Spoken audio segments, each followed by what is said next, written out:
Hi, Skippy. Leo, how would you prefer me refer to you as? Leo would be perfect. How would you prefer me to refer to you? Skippy? I am Skippy. Yeah. I am Skippy. Yes, you are. Yep. All right. Just Skippy from your point of view. I Got it. am Skippy is the guy that gave me the nickname Skippy. His wife at the time thought that I would hate it. And so to kind of make up for it, he built me a website and he picked I am Skippy. And then when Twitter first came out, he goes, "This new thing Twitter is out. You should probably go get a handle." And Skippy Peanut Butter had taken Skippy. So I got I am I'm Skippy. right. And so between the website and that, and then my YouTube channel, I figure it's a pretty solid brand. And that was kind of yeah. like the first question that I wanted to know is how you got your nickname, and you kind of answered that. Is that so? Yeah. You've liked that since you haven't thought of ever Yeah, no, changing. it came when I was 24, and I'm now much older than that. I'm now 21 years older than that.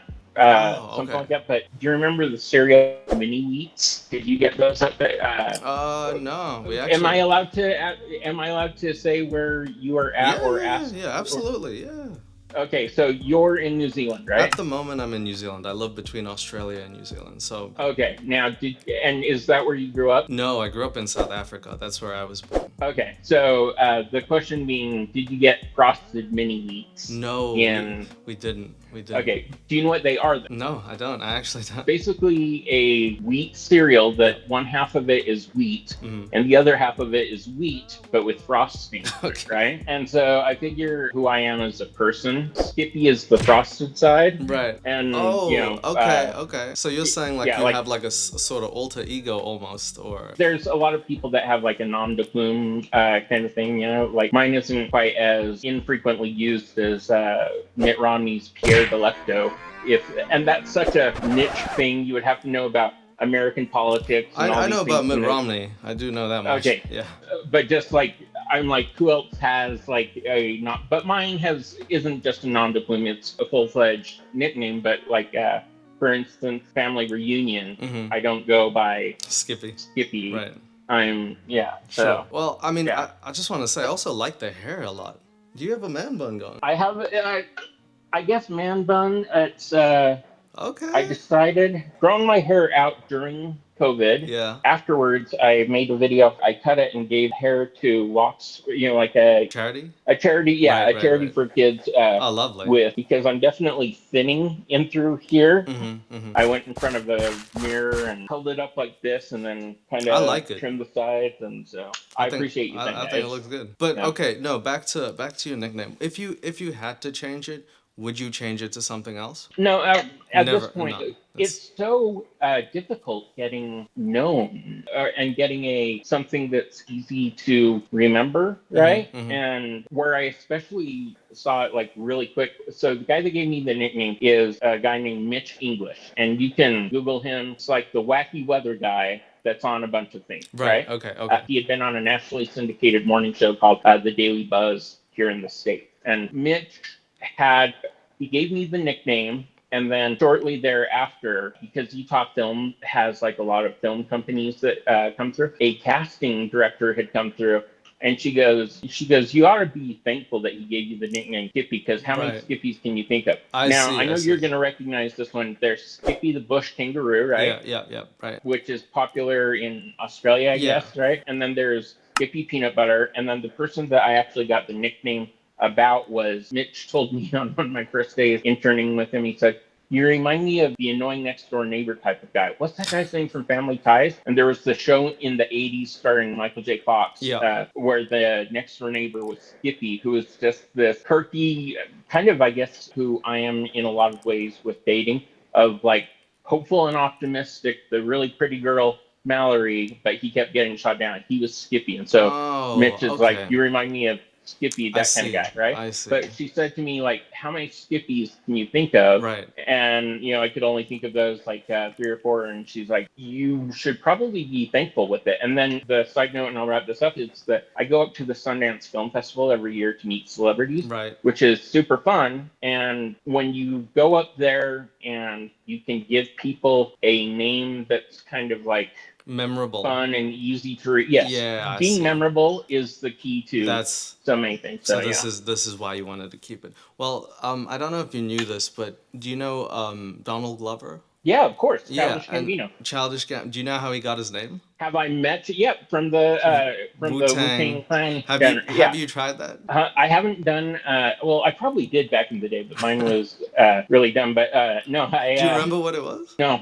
Uh, Would I probably would have written it down you know what? somewhere, Let's or do it like if I now. went. Oh, did you put it in? Yeah, I put it in right now, and Hot dog. Let's do it. it came up with chromatic dragon. How do you like that? Sure. Game of Thrones, the hell out of it. Yeah. Did you put in yours? No, What's I yours? didn't. Let me put in mine. I'm What a amazing rook. wolf, Okay. and you're chromatic Wolf, dragon. dragon. That's it. Yeah. I guess from now on. By the way, Yeah. how did you get 16leo?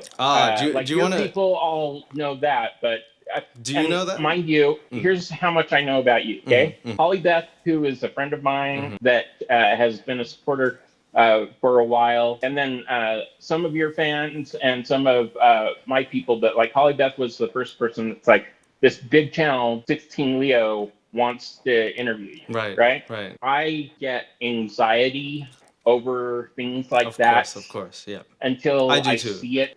So I didn't want to Yep. look up anything about you, Mhm. partially so that when I went into this interview, I could not have a prejudged Preconceived this notion. or that. Yes. Plus, Right. I wouldn't want to like watch your video on me and then get like anxiety of the things that your subscribers know about me. Right. So Right. So you haven't seen anything. There's I literally haven't watched a single one of your videos. As soon as I saw how many subscribers you had, I was like, holy crap. That's like, especially because the first channel that took note of me was Ethan and Gila from H3H3, absolutely, right? That yeah. have millions, right? Yeah. There have probably been more than this, but there's about like 6 or 7 channels that I'm conscious of. And then I had done a few interviews, but you're like no more than, again, 6 or 7 that I've done, partially because of that whole anxiety of I don't care who's talking about me, and if they really want to, there will be an effort. But similar in the same way that I was going to try to start interviewing a lot of people on my channel, and there were like 3 or 4 people that I went after really hard, and I got one of my first big people I wanted, and I thought, oh, this is going to be easy. I'm now going to start doing these kind of interviews. Yeah. And after that, it was hella hard, and I was like, oh crap. I would say that it is pretty tough. I also get anxiety, and I think later on, like what I wanted to do is just so I've asked my audience for yesterday. I put it on Instagram, and they asked some really insightful questions. Sure. And I thought instead of just asking it to you, I could also answer them as well, because I think it's good to have a proper Dialogue. discourse in terms of relationships. I'm single as well. I think you are still. Yeah. Okay. Yeah. Just hoping. Now, how old are you then? So like, I'm 27. 27, Yeah. single, living in New Zealand, full-time YouTuber, right? I've had my share of relationships. At the moment, I'm single. At the moment, okay. What was your longest relationship? Well, I think 4 years. Okay, beats the hell out of my longest. My longest. How long was your longest? A month-ish, a month no and way. a half, 2 A months, month? 3 months. I mean, like it wouldn't have been longer than 3 months. Plus, like anything that I would have even considered a relationship has been like so long ago. What happened to end that long relationship? The 3 months. How 2 months. I know it's not 3 months. Like if realistically, it was probably about 2 months. Right. And I'll tell you, of the 4 girls that I would consider that I've been in a relationship with, right? Yeah, okay. I can remember 3 of the 4's names, right? The longest one is the one whose name I can't remember. Oh no! Right? What? Because here's the fun little story. In fact, I can tell you exactly the last thing that she and I did together was we went to the first Christopher Nolan Batman movie, right? This is how long ago it was, right? It would have been. So that's when it was, right? I had met her at a dance when I was in college. It probably would have been 2007, maybe 2008, and only because I went to college I was in college, and it was one of my later years. I met her at like a dance when I was in college. I would have been about 30. She would have been early 20s, like no more than 23, 24. or something like that. We went out a couple times. I went to the Sundance Film Festival. He and I hung out up there once. We came back and we had, by this point, made out a few times and we were hanging out exclusively, right? Here is how it ended. Gun to my head, you'll kill my family if I can't give you her name.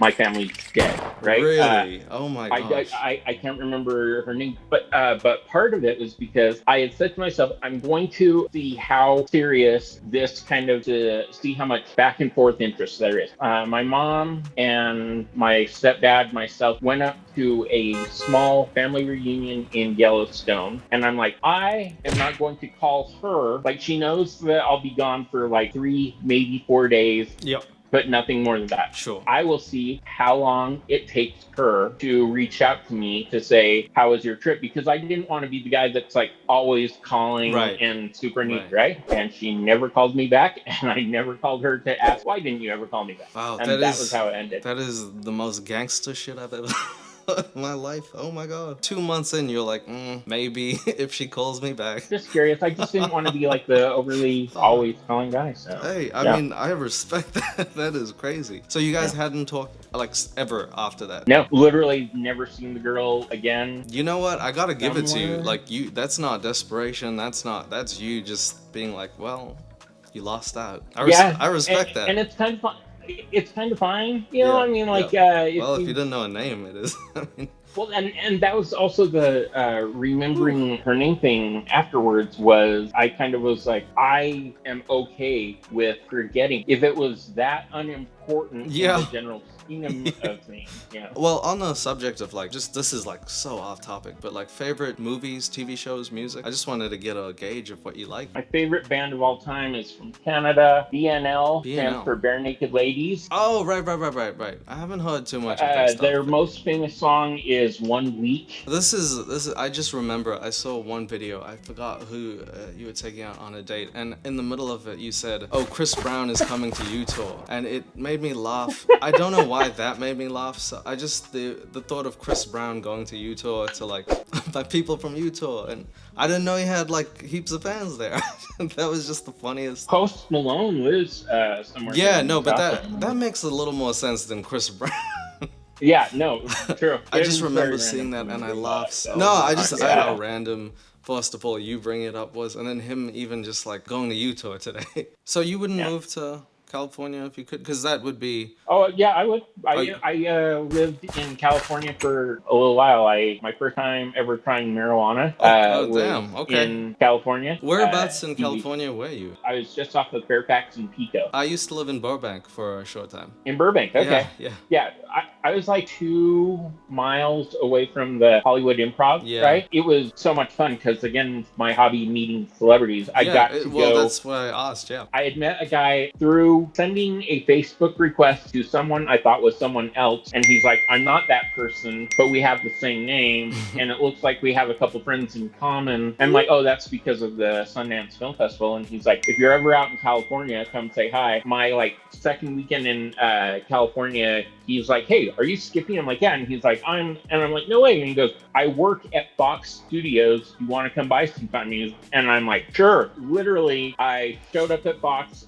He met me. I got a visitor's pass, and he took me to like sets of, like different things. I'm a fan and slight friends with these 2 girls named Kate McCucci and Ricky Lindholm, who are together. They're a comedy musical group, Garfunkel and Oates. Fred Savage from the Wonder Years is now all grown up and a director, and he had directed several episodes of Garfunkel and Oates. Right. And so I'm like, here's my in with Fred Savage as I'm seeing him walk down. Hey, Fred, I'm friends with Kate and Ricky, although friends is a very loose and they know who I am. Yeah. We hung out for like a few hours one day kind of thing. But I got to do that a lot because of random connections, and it was. So you had definitely you had your time there, and you'd go back. That's interesting. What were you doing out in California in Burbank when you were there? So when I was 18, I actually had a scholarship to acting school in New York Film Academy, which was in Los Angeles. Really? Yeah. So they paid for everything besides the accommodation, which I had to pay for. So my big dream is to be a director and run my own company, and I sort of do that in a way now, which is great. But Yeah. I'm still trying to do that. But the problem with, unfortunately, with me was a lot of the casting calls asked for Caucasian males and stuff, and I just couldn't get in with like anyone in the time that I Yeah. needed to, and I ran out of money myself and had to go back. Yeah. That was, it was a dream. It was a crushing at 18, 19 years old. Yeah, I'm very glad that YouTube took off, but This will actually lead into questions that you have. But in mid to late October, the guy that gave me the nickname Skippy is like, have you heard about the show called Virgin Diaries? And I was like, no. And he's like, at the end of the show, it says, if you're a virgin or know someone who is, yes, send us an email. Wow. And so I emailed them. They emailed me back, and they're like, wait, you're 34 at the time. You're a virgin and you want to be? And I'm like, yeah. They had me like by April, I had to move back to home, got my degree, UVU, and they filmed, and that was that kind of thing. And that kind of like pushed the domino kind of going. But before then, it was just like a lot of chasing dreams with nothing happening. And now it's still that, only it's much, much older in life. But yeah. God. That's my story. But so you still, I mean, like, that's the thing. You still have those dreams, and you want to do YouTube. You want to. What is your like ultimate? Ask me what my like. Okay, so I'd love to have a YouTube channel because of all of a successful YouTube. I have a YouTube channel, right? Sure. And especially to people with 100 subscribers. 34,000 is a ton, so right? I was gonna ask, what do you consider successful for you? Like, what's your enough to be able to pay all of your bills, everything. Like this guy named Winebox Poppy had at the time something like 40 or 50,000. He's up to like 100,000 subscribers now, but he had told me, I asked him like, okay, for all of my bills, I would need to be making like 1,500 a month. How many subscribers did you have when you were making above 1,500? And he had said something about like between 45 and 50,000 subscribers. Okay. And then putting out like 1 or 2 videos a week, being consistent. And so I was like, okay, boom, that's my goal. But I also know what kind of person I am and how I can both be lazy as well as depression hits, you know? And I had never gone after it like full time kind of thing. So having a successful YouTube channel, but not for the things that everyone thinks. Like I have a friend that is near and dear that thinks and believes, and tell me what you think about this too. He said if I were to have called my YouTube channel Skippy the Virgin, that I could be like as big as anyone else out there, just because so many people would like latch onto that. And I'm like, okay, and I know I could, but what happens when I then lose my virginity, right? Like I don't want to I don't want people to think that that being a virgin is a gimmick, right? Yeah, if I could offer you a piece of advice for YouTube, something that one of the things that I just prided myself on was being exactly who I am off camera as I am on camera, because that way you never get tired or you don't have to put on a face for anyone or anything. And if you can get successful doing what it is that you find unlimited passion in, then you won't burn out either. Because I also definitely suffer from depression, and I get anxiety as well. Sometimes it's tough. But I've never made a video that I wasn't having fun with, and that's important. I started in 2020 in January, and by February it took off, which is very, very lucky. But in order, what was your the video? Spark? What was your thing that got you viral? There was do you know Lily Singh? She made a video. I think she was like roasting men or something, and I just found it funny, so I just made one being like, here's a counterpoint, and people seem to latch onto it. Cool. So with my videos, I don't have a script at all. I never do. I just top of my head. But it's sort of that's my talent or my skill set. And so I just use something that I like to put onto camera. I didn't know anyone was going to watch it. I just wanted to make consistent videos. That was my goal. Because with YouTube, you can't control how many people watch, but what you can control is how often you put out videos. So I do want to like be losing weight, right? Like that's one set of videos. But I've got like 3 or 4 kind of things. Like I have a specific kind of reaction video for some things that I would like to do. So I've got like 200 to 300 videos that I want to do some sort of reaction to. But it's under a very specific topic of things, and I'm also not sure yet about all of the copyright things included and how to go back. And so, you know the game Hungry Hippos? Yes. Right? For the month of May, I had one or two friends that like helped me out with my funds as I tried to put this idea for the channel together. And for like most of May, I was like hungry hippoing videos that I wanted to do. And then like the next step would be also starting in June, start working out and everything. And I got COVID. And then with COVID came not having any finances to do anything. So I got kicked out of my apartment, Oh, right? wow. Okay. Which is why the luxurious place that I'm I was gonna ask, yeah. I'm in a relative's food pantry area, right? This is my living space right now. So at some point, I need to go find a job and things. My subscribers, I had said like on June 1st here, I'm going to start making a bunch of content, but I had COVID and for the second time, right? Yeah. And I've been vaccinated, I just didn't get the boosters. And so I get like these anti-vaxxers that are like, see, that's proof that this whole thing is BS. And I'm like, no, it's actually proof that you should get your booster shots. Otherwise you end up like me. Right. And you get COVID again, you know, and it's pointless to argue with people over it, but I was just like, oh crap, it kicked my butt. And just as I'm like getting better from it, you know, pay rent again, I'm like, I'm not sure how I'm going to do this. It's a tough cycle. It's a tough cycle that you're in, and you have to find a way or something that helps you break out so you can then. And my family doesn't come, like, my family isn't wealthy at all. I mean, we were always like in the middle income. We would have been considered high, low income or lower, middle income kind of thing. And so, and I just have like one older brother. It's just the two of us, but he's a truck driver. And because we grew up Mormon, he doesn't want anything to do with like the Mormon culture or anything like that. Most relatives, most things like that, he's like, F that. And so we talk occasionally, but we're not tight, you know? And then okay. I see. And so my family dynamic, and because there's just me and my brother, I don't care about holidays exactly, right? Okay. Like, because holidays is just times when your friends can't hang out with you, and me, my family not being big, who am I going to go hang out with? Right. So holidays have always been depressing. So I figure if I get married, I'll probably care about holidays. I'm sure. I feel the same, I think. Yeah. Do you have a small family too? It's just I'm an only child, so okay.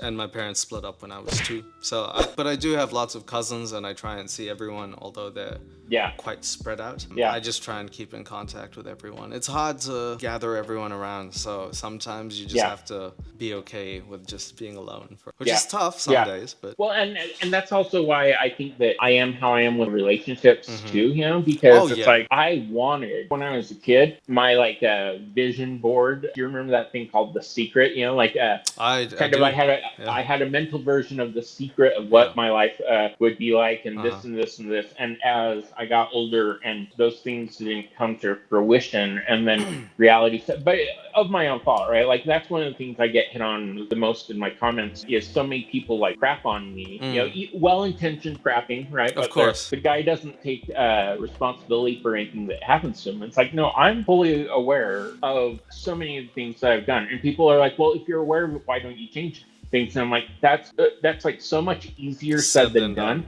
because we're all like that, you know, because how many of us can just like hear a criticism and change that thing and then like start doing it the other way? Well, and some people can change because of necessity and desperation, and other people can change because they've got a support system. Like I was having a really depressed time the other day, and a couple of well-intentioned friends were like, why don't you go see a therapist over this? And I'm like, if I had the money to go see a therapist, you know what I would do? I would spend that money on other things that I need. Like my car broke down, so I don't have a car. Right. So I don't have transportation. Okay. And like in my list of things that are important to get in my life right now, that therapy would help me a lot. Yeah. My way of thinking is different than others. And so like my subscribers are like, well, why don't you just start putting out a bunch of videos? I'm like, okay, I don't have the editing equipment. And I know these are excuses, but it's tough then to take responsibility, right? And take accountability and go, I know that these are coming off as excuses, but at the same time, they're real. And then outside of that, there's the anxiety, you know, so there's, I get sick of talking about it, you know? No, okay. Well, I think what we could do is like, I wanted to get, like, I had a few questions that I wanted to go through with you. I wanted to ask, how is dating, like, because you've dated for a while now, like, it's the landscape of dating has probably changed a lot, right? Has it? Well, and I don't know how dating is really the last few years. You know what I mean? So, like, my last date that I went on happened early-ish on during COVID with a girl that Father's Day of 2020 was the last date that I went on. Yeah. And right. part of the having not been on dates since then has been for a couple of things. Like, I don't want to go, well, for one thing, bringing a girl back to the food pantry, you know? So have you tried dating apps at all, or is that not your... Oh yeah.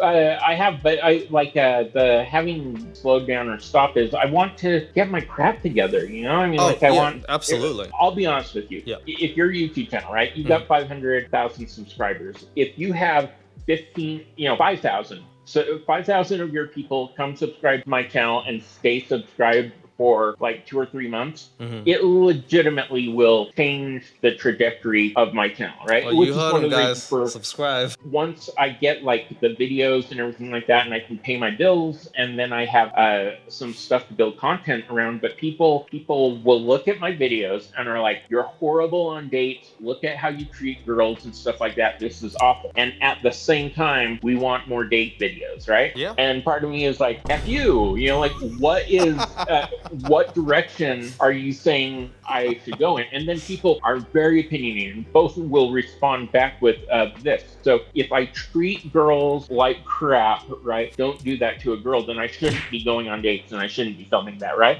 Yeah. But if my most popular videos on my channel are date videos because I'm a train wreck, right?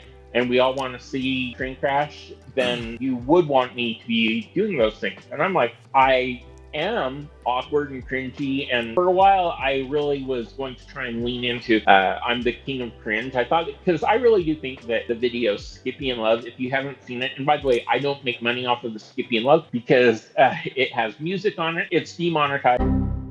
Skippy in Love, I consider to be the Citizen Kane of cringe videos on YouTube. And here's why. It's because in that, I'm 24 at the time. It's a professional film I have seen it, by the way. I've watched every video, yeah.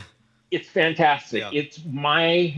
It's probably my favorite of all the things that I've been in that way. Yeah. And the reason why I think it's so good is because I have so much kind of hope and earnestness in my face of going like, this is going to work. And anyone outside of me at that moment is like, oh, you're the Hindenburg, you're the Titanic. No one thinks that this is going to be honest. I watched that. I was like, okay.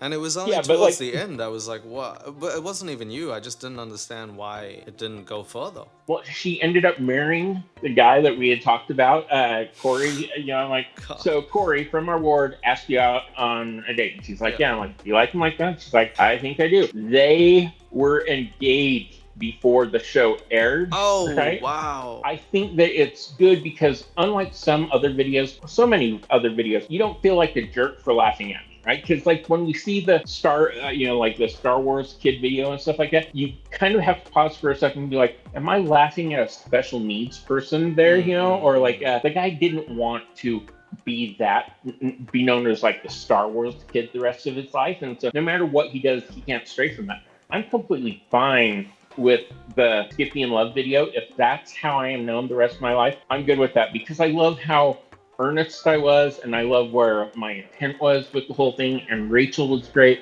and Corey are great, and so it's such a good kind of like, oh, dude, you did it wrong, but you kind of cheer and hope that the guy does better.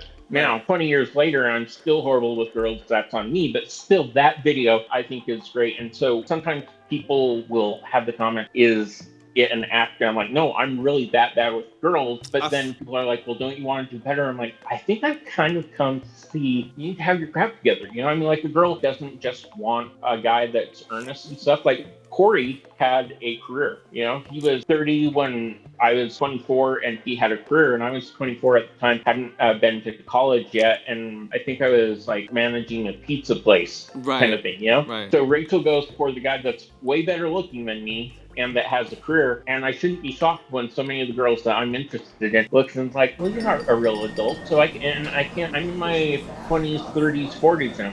I can't be going on a date with a guy that is not the things that I need. And so I don't blame girls for it. And it's why I've kind of like stepped back from dating to go like, okay, let me get my crap together, and yeah. That was the next question, and I think this is like probably get to explore a lot.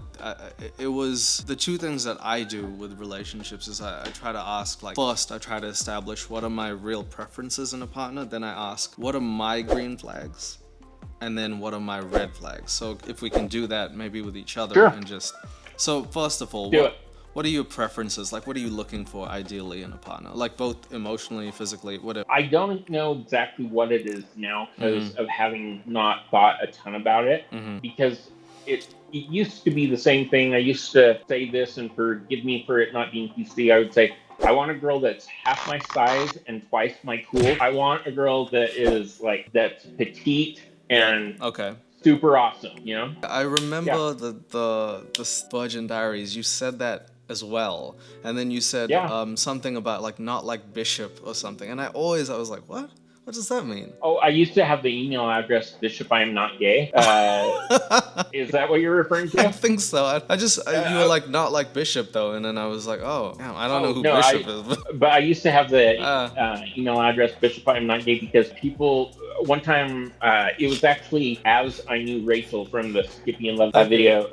Our church leaders who were, this is so crazy. I'm probably as old, if not older, than they were at the time, right? Yeah. But the head of our congregation were like 3 guys who were married, and they wanted us all paired off, right? And I jokingly thought that the reason why they wanted us married was if they get everyone married off, then they get out of having the calling anymore to do what they do, and they get to go be with their families on Sundays instead of like helping out our single group, right? Sure. And so on a day when the bishop walked up and was checking on us in a way of like going, hey, I want everyone to be progressing and doing well. So he's like, so any of you guys been on any dates lately? And I'm like, I went on a fun date this week. He said to me, was it with a really sweet girl? And I go, as opposed to a really sweet boy? And then I go, for the last time, Bishop, I am not gay. And he goes, Brother Jessup. And I'm like, first you insinuate it in private, now you're saying it in public. And it's like, Brother Jessup. And I'm like, I'm just giving you crap. I'm just busting your balls kind of thing, right? Oh, that would be hilarious. Bishop, I am not gay as my email address. So you straight up put an inside joke on a TV show. That, again, ball on. Yeah. I feel like you got some good stuff right there.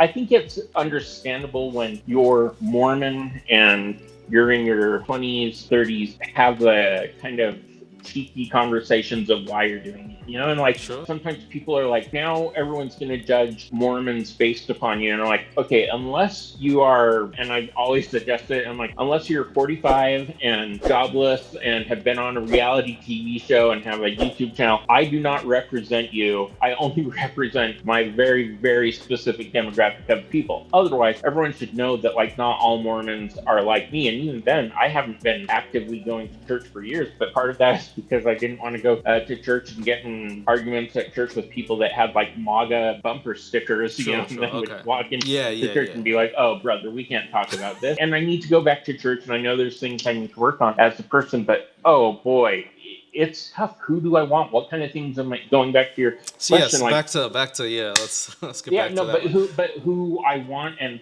what I'm looking for in a person, I think is, in fact, it's odd because like I would say now I probably want a girl. The girl has to be interested in a guy like me, and I'm not everyone's cup of tea. And so that's why I think it's going to be really hard for me once I do start going out again. And so but you're way different. The petite thing, like, I mean, explore that a little bit. Like, that's a physical. You want that physical attraction, definitely. It's important, right? Sometimes your friends will be like, okay, I've got the perfect girl for you, right? Yeah. She's about your height and she's about your weight, and you want to go time out. That's how you pick the perfect wrestling partner, not the perfect dating partner, right? You've just given me a girl that's in my weight class so that if we spar, one of us doesn't hurt the other person too bad, right? But what about... And I don't want the... and that's not how I'm looking to couple up, if anything, right? It's like... I want a big spoon, little spoon. I don't want 2 equally matching sized spoons, you know? What about the possibility of her, you know, at this weight now, and then you both go on a weight loss journey together? Is that a thing or no? Oh, yeah, no, that's fine too. I also think that, like, okay, for me to be attracted to a girl that would be like my about weight also, I kind of go like, okay, well, like Rebel Wilson is a recent example of someone lost a that ton lost of a weight. bunch of Yeah, weight, yeah, and yeah. now everyone's like going, "Oh wow, Yeah. whoever gets her is a catch." And it's like if the guy was going for Rebel before and now, yes. And if they weren't, right, there's insecurities with those kind of things. And Okay. so I know that says more about my insecurities, right? And so then am I willing to go on a date with a girl that knows that I have those insecurities? So when we go out, and it might, Are you I, saying I are would you probably, saying that if she sorry to cut you off. Are you saying that yeah, if no. she had lost the weight that you'd feel insecure? Is that what you're saying, or am I? No, no, no, no. Like if a petite girl looks at me and says, "But if I was your weight right now, would you still be interested in me?" You might not be, right? If that is true about me, then that shows major insecurity on my part with that. But I would hope that in both cases that the personality would shine through, right? So Yeah, like, absolutely. but also wanting a girl who looks at me and says like, okay, I'm not interested in him because of his job. I can see his personality through that. Like I think that my everything but my personality is the opposite of a girl with a great personality and maybe physically isn't what I'm looking for. Inside they're a great person. Inside I wouldn't say great person. I'm a pretty decent person with certain good qualities. And if both of us are willing to see through the fact that no job, bad with relationship, lots of baggage this way, and that's also not fair to say because a person's weight isn't their baggage kind of thing, but I also know that like I don't it makes me sound shallow, but there's more to it than that because it's not like every girl that I've gone after has been that way. Like the girls that I've been interested in that haven't been like I don't know, I think my YouTube channel is a good example of like look at the girls that I've gone on dates with, right? Who I've been attracted to. They haven't been 10s, right? But they haven't been unattractive. Oh, I have found you braided some them? I found but I mean I'm just saying like generically speaking, it's Right. like Okay. Sure. they've been these awesome girls, right? Yeah. Like the personality of the girls that I've gone on is what I'm looking for, whether it's their personality in a whatever size body. I think that I've been really fortunate to go on dates with girls whose personalities match what I'm looking for in a person. And I hope that, yeah, that's probably the best way of saying it. Okay. Because, Okay. I know for me, like, I say this yeah, like unflinchingly. I think a physical attraction matters because it creates the initial yes, spark. But it's not the thing that holds you. So if you can't gel with someone emotionally, if someone's not there to fill the gaps that you create, then there's no point. And so I've went on dates with people I thought were very attractive, but maybe we don't gel, or maybe our humor isn't there, or something. exactly. In saying that, I'm open to the possibility. I don't cut anyone off, or I don't have a specific race or religion or anything. Yeah. I have no cutoffs really. And I don't as much as what I would have thought when I was in my early 20s, right? You know, because like right now, like a diehard supporter of certain cause and movement, the hottest female Mormon bigot is not my type. You know, I don't care how Mormon she is. I don't care how hot she is, right? Okay, yeah. If she hates gay people, if she hates Black Lives Matter people and She's stuff, not you know a- what I mean? Just yeah. like that girl is not for me. Yeah. I'd rather have Satan worshiping sweetheart of a person that's open to every. You get what I'm saying? I agree. Yeah. I'm not for the hate either. Yeah, that's good. I mean, so And not hate because people like mask it and certain things, but you get what I'm saying. It's just like I was on a LDS dating site 2 years ago, and this person put no one who is a liberal, right? And I'm not the most liberal person in the world, you know. I'm certainly not conservative, but just like when they put that, I'm like, okay, this girl I'm sure is a great person, but just not. she wants to date guys that fish, take selfies at the gym, that don't have shirts on, that carry guns. Yeah. And I'm not like that at all. She would hate me Yeah. as we sit 6 feet away from each other in church, you know? So I guess you've That's identified her. maybe like, what you like in a person, and then the next thing would be like, what are your green flags? What's like the things you feel are the best qualities about you? I know it's a tough one. I have trouble with it too. Well, I haven't been the best with me for a while. You know, a lot of Okay, that has okay. to do with like your self-esteem. You know, Okay, I'm yes, like I haven't been comfortable being who I am. Just from hearing what you're saying, perseverance is a green flag for you right there. Like you're pushing past despite feeling bad. And that's something you should wear on your sleeve, because what I'm hearing is that even though you're feeling like this and this, that is very tough to do, man. Yeah. Mentally dealing with it every day, what you're going through, and still managing to push through. Like the green flags would finding a girl that has an appreciation for the bizarre and kind of off, you know, and that is in a relationship. I would need kind of like the straight man, so that I could be the come in and break the tension with saying something like this kind of person. And so someone that's straight-laced enough so that we don't go poor. Yeah, no, I think that sounds about right. Those are your green flags. It's good to identify them, know what right now you can offer someone. And you spoke about it just now. You said you're not in the place yet. You've still got things to work on before you can offer a relationship to someone to be the best of yourself. And then those would be your red flags. And right now, I guess it would be living situation or sort of getting on track. Well, and like, you need people to kind of invest in you. You know, I mean, both I need financial investment, in myself. I mean, like, if I had someone to bankroll some ideas or things that you have to help you get this and this, you know, like better filming and equipment to be able to make your videos, but then the investment of like saying, hey, this person has some rough edges, but I'm willing to go along with it because I see this person as being worth it. And I look at a lot of my subscribers as being that way. There are some subscribers who, bless their hearts, have not clicked unsubscribe because they're like, hey, Skippy, we know you've got potential. And they're the ones that want to see me workout videos. My hope is that when they see me making the other videos that I want to do, also that they're along for the ride that way. Because if I'm not making date videos, I hope that they like my personality enough so that when I do this and this, they'll be like, hey, we trust he's got that kind of like quirky kind of smirk, you know? Like if I were an emoji, I think I'd be like the smirk emoji, because that's how I kind of like feel who I am. You know, I'm not the holy emoji. I'm not the always smiling emoji. You just hope that as people watch, whether it be your channel, and you though, especially as you're guiding people on the videos that you do, you've got to be the straight-laced center. You can't be too wacky, otherwise you being wacky and the people that you're making fun of being wacky, and then people are going to be like, who the hell are you to talk about them when you're off doing this and this and this? Yeah, and so that's true. You know, I say the most out-of-pocket things. I am I'm pretty unapologetic. I don't hate on people, and people still think I'm wholesome. I don't think I am at all. But I think it's the way. By the way, I do going things. back to race, I think that going back to the race only because when you said that you were in California, right? And you weren't like the white guy that they were looking for, you know, it's like they were going to typecast you as this. Yeah. How great is YouTube in the fact that I would think that especially circumvents that. Your voice and what you look like, and I don't mean what you look like as no, I understand what you're saying. Whatever your religion is. Just like yeah. There's a million white guys saying crap like that, having a voice where people are like, oh, this guy's background. And as he talks about it, he comes at it from a point of view that's not like everyone else. Yeah, I want to watch that, and I think that's awesome. And I'm like, I think YouTube is the internet in general is the great equalizer for that, for the in terms of things. Because I've always said it. I don't think people care about what color you are. I think it's companies.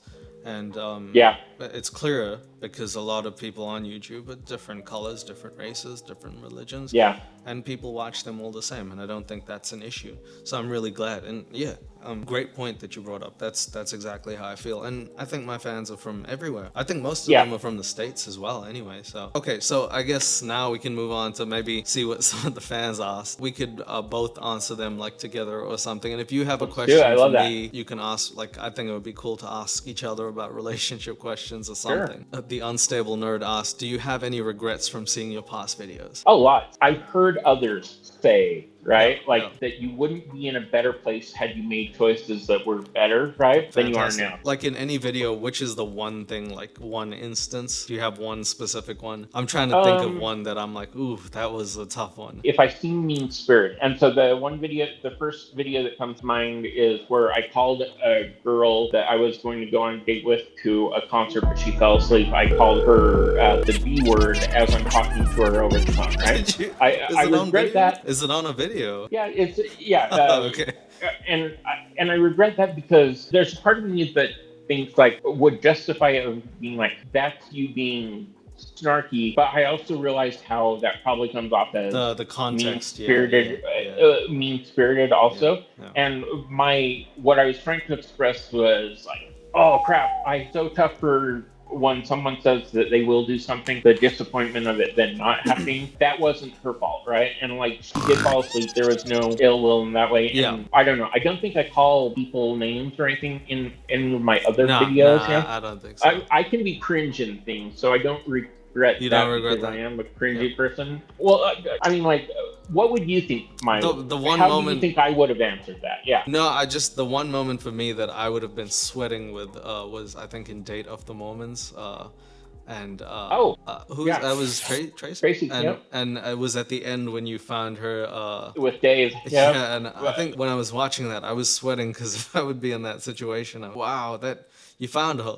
You found her with him. The way her building was set up, where Yeah, I went down the elevator and went out and walked to my car, and where he was meeting up with her happened to be in a place. And so I thought I was reporting my because you were end walking. of the thing video. Yeah. And so it didn't mean to be intentional that way. And I was stoked when I got to see who it was. But you're right, that was pretty cringe. And I think if Dave had been like genuinely upset at me, and if Tracy had, but the fact that Tracy met up with me like a week later to do our recap That's of true. it. Kind of yeah, thing. that's true. Yeah, that's pretty true. That's true, and yeah, that's true. That basically says everything. Yeah, I But understand. yeah, there was that, and I actually like the idea that is a pretty good example of where my intention was not of meanness, and it came off as a little bit risky, but I wouldn't go and like set up a mean-spirited kind of thing. And so I know that sometimes people almost want you to like walk up to people and almost do stunts kind of thing. I'm like, but that makes me a dick if I do that. I couldn't do that either. Like, I know I've seen a lot of channels that go on the streets and they like talk to drunk girls and things. I can't do it. I don't care if that video gets you $1 million. I don't want to be the guy that been like that. You don't want to become famous for the wrong thing. Please, well, plus then if someone's like, will you delete that? And you'd be like, but we were out in public. The next one is, what is a deal breaker for you? Who is it by the way? Let's give the person their... Jenna Mercy. What's the deal breaker? I think it's the intolerance, which is... that would be... okay. I look at the fact that, like, I know when people are like, you're a Mormon, your church doesn't believe in this. I'm like, yeah, but that's why I like Mormons with, like, a liberal leaning, right? Because, like, I've met celebrities up at Sundance where I walked up to them and I actually proposed to her last year, right? So it's kind of my fiance that you're always hanging out with. It didn't work, though. I'll be like, who's your favorite Mormon, right? And they'll be like, oh, I don't know any Mormons. Are you a Mormon? I'm like, I am, but don't worry, I'm one of the good ones. The question would be, what do you mean by one of the good ones? I'm like, oh, it's like pro-medical marijuana, pro-gay marriage. Everything went fucking bad. Fuck this shit, man. So just because the church has this, but I don't leave the church because of that. Stay, and I also have like thoughts that are progressive, and you would want to see it through if this and this kind of, and just that kind of thinking of if a person was so staunch, my kid can't be friends with this kid because they have two mommies, or I'd be like, no, so that's your deal breaker. I would say, I think I'm sort of the same. I think if I had to pick a more simple one, it would just be if someone has no humor at all, it's tough. Being too straight-laced, yep. Not being able to laugh, yep. Yeah, like if she doesn't laugh at anything, then I'd probably feel like, wow, that's tough. You would think their minds are like a prison for them, you know? Like, I don't know. Get your point across. I feel like the character Jake Peralta from Brooklyn Nine-Nine, where it's like, but I've got to make references, otherwise you just look at me and be like, that person's insane because he's referencing Die Hard. And it's like, if you don't know what Die Hard is, then how do we get along in the conversation? So you need someone who's sort of versed in pop culture as well. Yeah, sort of gets the... Not as literally as me, but enough so where... just gets, I don't expect them to know who Jeremy Piven is, but I do... Did you see the video of Dave Grohl getting Jack Black to give me sex advice? No, I didn't see that. Okay, so... You need to link me that one, Dave Grohl flew me out to LA. Right. He was guest hosting Chelsea Lately, right? Yeah. I'd met him up at Sundance, and I said, when I met him, I said, hey, Dave, can I get a photo with you, and would you like a rape whistle? He goes, a rape whistle? And he goes, oh, you're that kid. I'm like, what? He goes, yeah, you come up here every year to meet celebrities, right?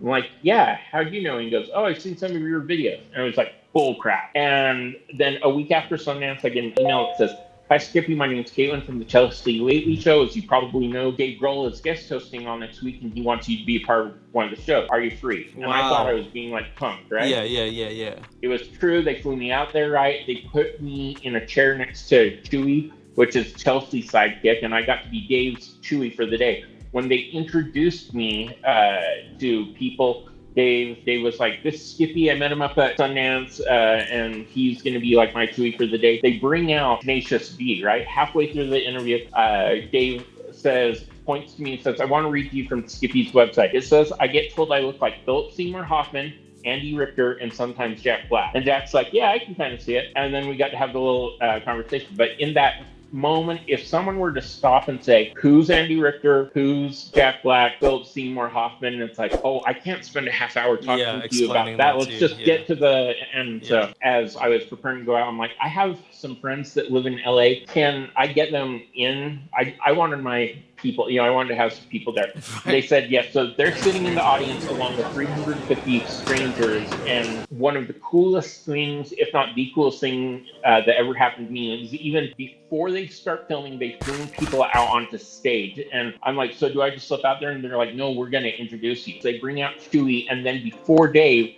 they bring me out. I'm like, what are they going to say about me? I swear this is true. All right, coming to the stage next, he's Dave Grohl's really good friend. Let's give it up for Skippy. And that's how 350 strangers, minus my two friends, clapped for me as I came out. Now, mind you, I haven't seen Dave again since that day. Mm-hmm. I don't stay in touch with him, but 350 people heard Dave Grohl's really good friend. And that day, that was like one of the things where I'm just like, coolest thing ever. Okay, next question. Same person. Yeah. No, sorry about that. She asks, sex before dating and marriage, is that okay for you, or is that a no-go? I want to wait. And not because I have to, but because I know that it will be awkward my first time when it happens. And like, I've also thought that like, if I were to have sex before marriage, I would probably be, not just because the church tells me to, but because like it's something that I have wanted for myself. And granted, with like me being a different person, I'm not a different person spiritually than I was when I was fresh off my Mormon mission. The things I believe are still true. I just had different circumstances, different life experiences. And still, as I think about it, I wouldn't be wanting to wait until marriage because of my parents or the church. It's because I don't think I'll ever regret having waited if I wait, right? If I have it before I'm ready, and that's a huge part of it too, is the idea that if I did have sex before I got married, I would want to look back and be able to say it was at the right time with the right person for me. I didn't do it just because I was horny. Yeah, right. But it's not. You're not like taking it off the table. It's just you'd prefer. Yeah, and whereas I would have said like fresh home off the mission and like maybe up until I was 30, 35, I would say 100% it's off the table. And now I would say the only way I would have sex before marriage is if it was with a person where all of those things were like, if we were like really trying to and stuff, but it wouldn't just be like on a first date with a person just because I'm horny. I understand. I was on a date with a girl, and I had said to her, I need to go to the bathroom. And she goes, why? And I go, do you want to know the real answer, or do you want me to pretend? And she just laughs and she goes, go ahead. And I go, because if I don't go in there and service myself right now, I will probably go further or want to go further than I'm intending. And so she just laughed as I excused myself, and we kissed a little bit more, but we didn't do too much more than that. And how long would you wait for? Like, is there a limit that you'd be like, nah, I'll just do it? Or no. I mean, I don't care. I mean, I wanted to self-end, right? When going through depression, I wanted to self-end, right? And there wasn't ever a moment during those really depressed times where I'm like, oh man, I don't care if I want to do that.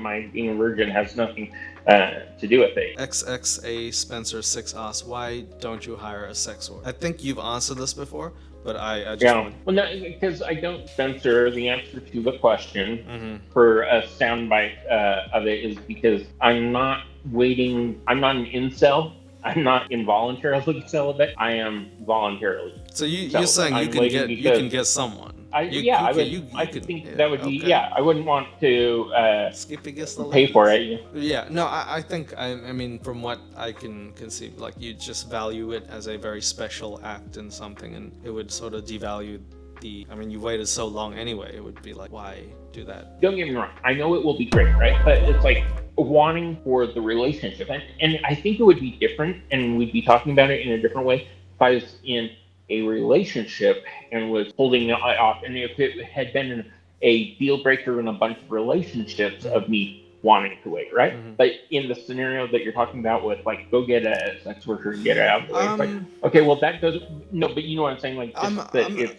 assuming things. the reason anyone asks you is because it's like the pressure of getting it over with, and maybe in their heads they're like, once you do that you'll be able to, so maybe they're not just seeing exactly what you hold as this, and also pleasuring yourself exists, right? So go do that. Yeah, that's true.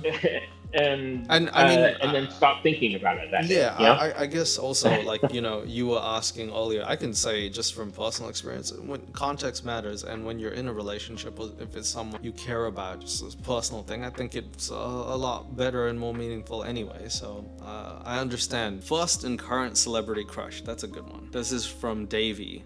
A couple of the names that come to mind are people like Alyssa Milano from Who's the Boss, Nicole Eggert from Charles in Charge, and Tiffany Amber Thiessen, aka Kelly Kapowski from Saved by the Bell. I mean, like, those were like the teenage years. But even then, did you ever watch Saved by the Bell? I didn't know any of those three names that you just said. I was lost. You've never seen Saved by the Bell? Nope. The most 90s show ever. It may as well have been called Beverly Hills 90210. But even then, Beverly Hills 90210 later had Tiffany Amber Thiessen, who played Kelly Kapowski. Like, my complaint about Saved by the Bell was that you had Jesse, Lisa, and Kelly, who was like super pretty in the popular one, and then you had Lisa Turtle, she was popular, and I didn't grow up around black people, so she was black, and then you had Jessie, who was like tall and nerdy, but none of the three of them represented what I thought like Dream Girl for me was like, you know? So if they had like a slightly less pretty than them friend, a more attainable friend kind of thing, only because I think of myself as not getting a main girl, right? But one of the main girl's friends. So even in a celebrity crush world, you're still like realistically being like, this is what I mean, yeah. Wow. Okay. And current? Well, and so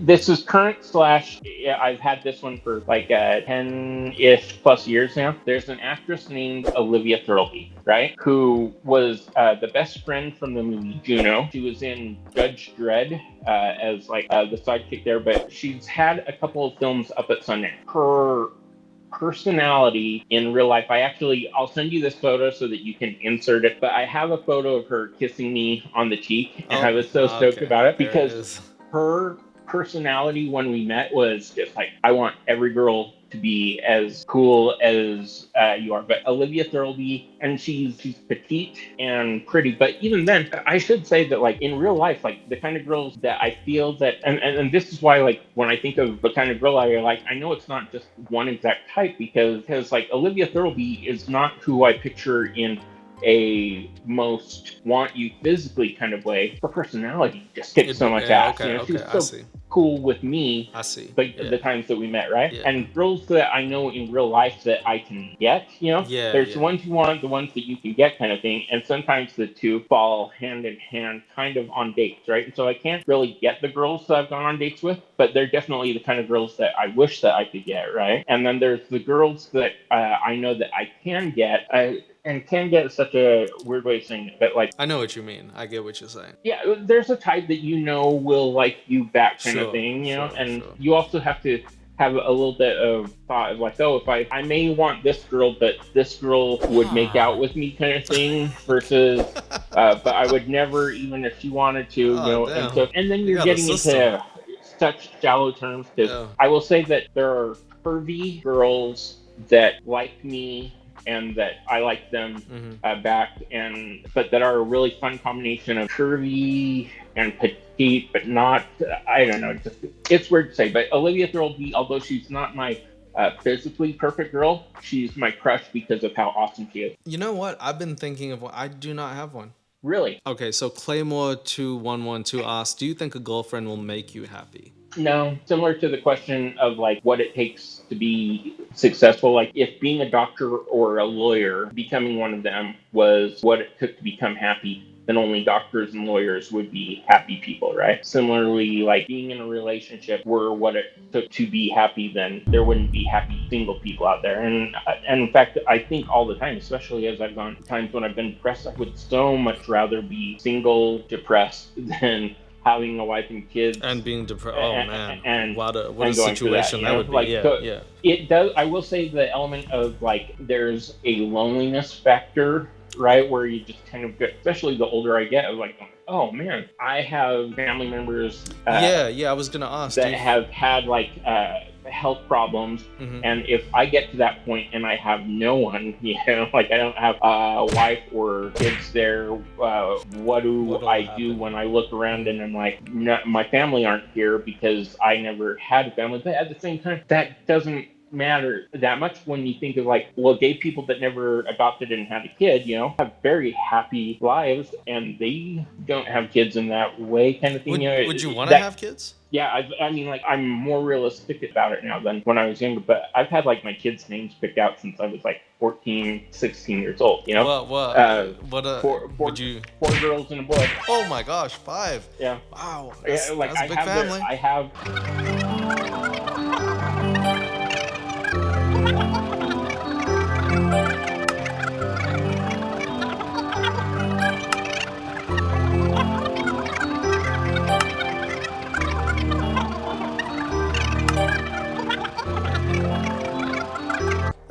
You got a plan there. What if your wife was like, I don't like the name Jack? I've told this to girls on dates, the perfect time to tell a girl about future names, but I've always kind of pictured me going like, okay, I've been dating this girl for a little bit, let's see if it should become serious. I would say, I've got a pretty serious question to ask you. First of all, what do you think of these names? And then based upon her response, the next question would be, will you be my girlfriend, or will you marry me, or will you pass the ketchup? Oh, what? Oh, nothing. How about you? Do you have thoughts of that? Well, because you're an only kid, I would assume that you would want. I want some. You would be fine probably if you had a kid, but you would probably like your kid to have a chance to have siblings, right? Well, I'll tell you, my dad is a twin, and apparently it skips a generation. So oh wow, I'll have twins, and hopefully I'd like 2 girls and a boy, or maybe 3 girls. We'll see. Yeah.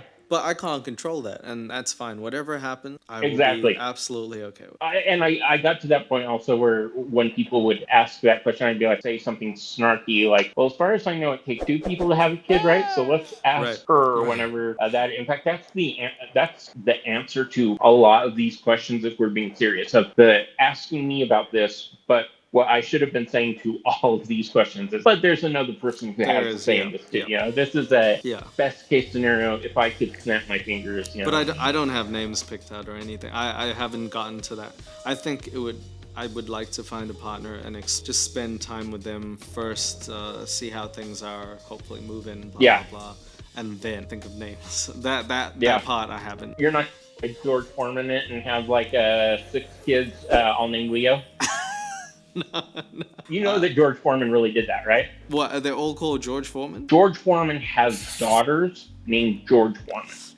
George Foreman has something like 8 or 9 kids, and all of them are named George Foreman. Well, Muhammad Ali did beat him up, so maybe. Yeah, something. I don't know. You talk about a gangster move. I mean, like that's just like it's a power move right there. I love me some me. That is a. Yeah, I wouldn't mind calling someone Junior. That's not bad. Well, this is a tough question, but I think it's probably good to ask. The real squeezy asked it. Have you considered how uncomfortable you make women when you approach them that way? I think that this is one of those times, and I haven't said this much until now, so I feel this is a good place to insert it, is that keep in mind my real life with girls isn't what my channel portrays. So there is a separation. Right? Yes. Yep. So the girls that are on my channel in a date form have all accepted the invitation Sure, to sure, be filmed and have known about, with the possible one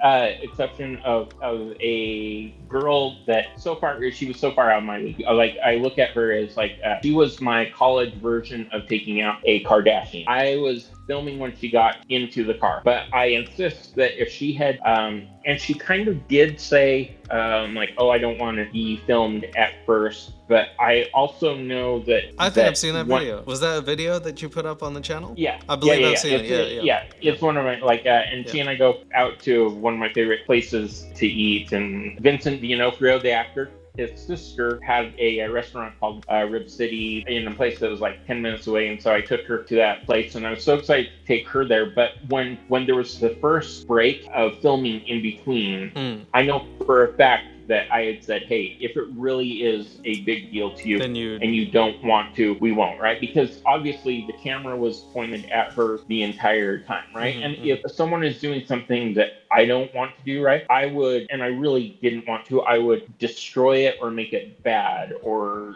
I would do something like that. And even though there is that part at the beginning, none of the rest of the videos are like that. And even then, she and I had talked about it later of going like, it ended up being fun and it wasn't, and kind of always had this thought of like going, okay, if a girl goes on a date with me, you know what you're getting into just based upon having met me before. You know, it's like okay. And then also I would argue that in the time that we're living out right now, in just the history of the world, because people are Googleable.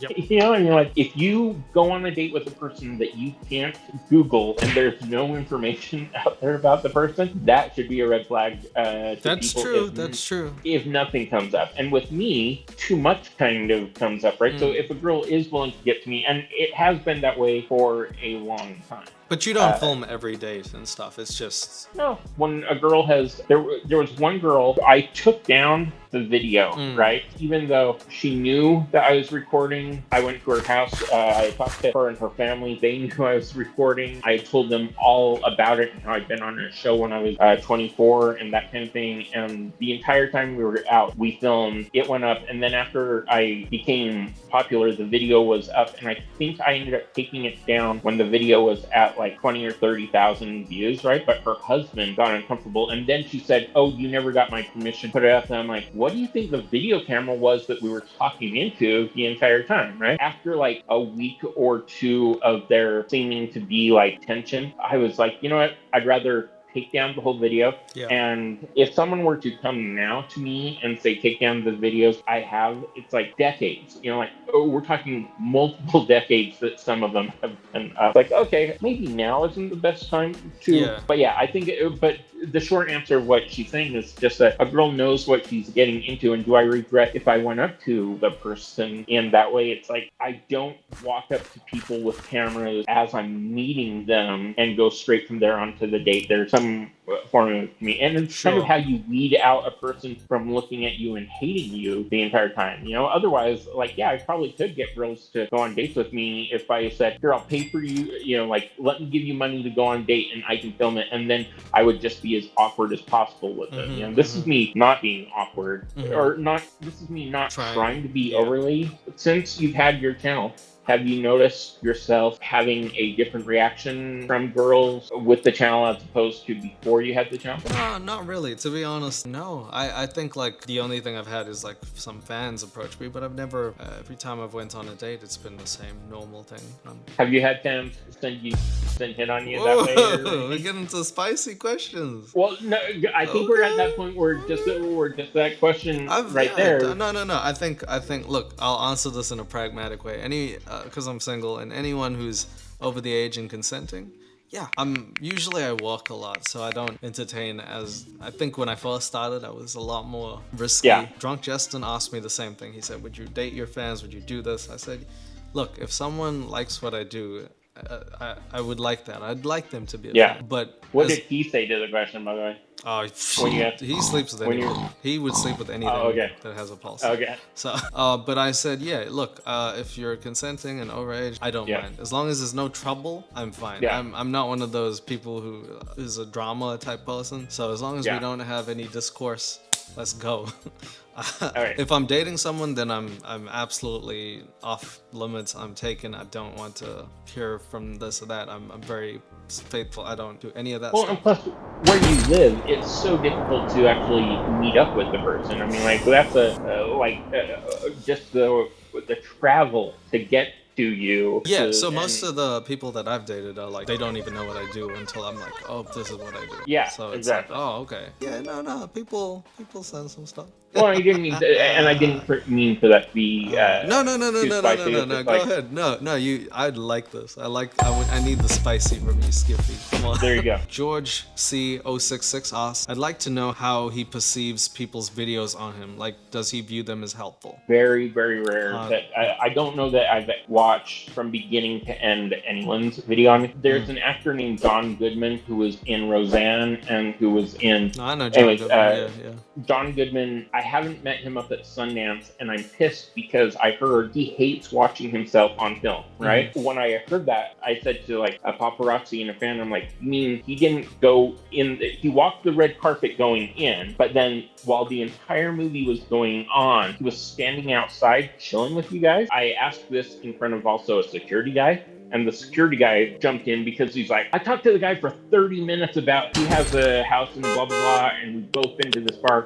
And the security guy was like, yeah, while his movie was premiering at Sundance, John Goodman was outside talking to fans, taking pictures, and because he just doesn't watch himself on. I thought that was odd until there's that part of me that goes, oh, but I can't watch videos all the way through of things that I'm in, even though I will say that I like, and you probably can relate to this, you will watch the videos that you make yourself because you edit them, right? And you want to, and you don't mind that, even if you put out something where you're a little bit sloppy with it, but then when it comes to watching it back as another person critiques you, maybe is different than what you have just edited. So even though the person's commenting on something that I made and I had to watch it as I was trying my whatever way of editing, it's different when I don't like watching myself back. I'm the same. I just don't like looking at me. I'm like, so I do it as little as possible, but for quality control, yeah. So, but in terms of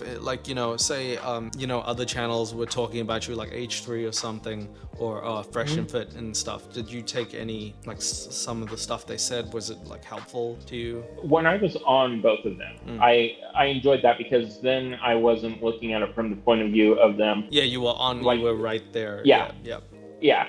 To my face, So like if you made a video about this, editing this one, right? I would watch the crap out of this even as you edit it, right? Sure. If you did an additional commentary track on top of it, right? While talking with someone else about that, I don't know that I would watch. I understand that per se. Yeah. Probably insecurities, Sure. But I also get it when brilliant people don't like to watch themselves, and you kind of just feel like, hey, we all just kind of have a moment where I don't know, and so then it also makes you go, what are you most proud of that you have done and that you would watch over and over again, right? That's why I love Skippy and Love, and I have that thing memorized word for word. But it was also something that like literally MTV did. Yeah, I mean, like there's and I love the documentary that a guy named Mark Finch-Henegren made about me called Sundance Skippy, right? Have you seen that? I haven't. Mark gave me permission. It's on my channel, right? Yeah. But it's a 90-minute documentary about me meeting celebrities up at the Sundance Film Festival, right? And I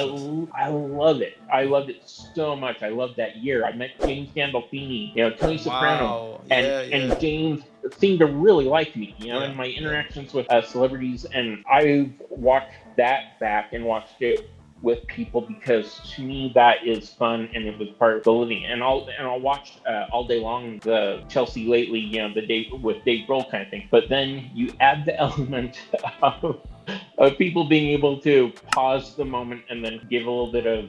You don't like that? Yeah, it's not. I don't know exactly what that is, but I can't be the only person that feels that way, So yeah. No, I don't think anybody likes being critiqued. Yeah, I understand. I don't know. I guess the YouTube comment sections are there as a form of critique, anyways. And that's a tough place to get your advice. I'll tell you. Yes, the YouTube comment section. If you're feeling, I don't know, but there are some channels I love, and I bet even they with 90% of the comments being love, I bet they will even find that 1% of the jerk, and then that's probably hard on them, even though it's like, wait, but everyone else loved the crap out of it, and I think we're all that way sometimes. But it's good to know you can't. Not pleasing everybody means it's getting out to like the masses. So it's good to have differing opinions. If you just have people who like you, then you're like yes men. So it's But I understand what you're saying. Next question. These two are from Ariana. She has like a ton of A's. Worst thing that has ever happened to you, just in general? Probably becoming addicted to opiates. I had kidney stone surgery, and I took the opiate beyond what I needed to for pain, and then 6 years later, 6 years you were addicted to it, or? Yeah.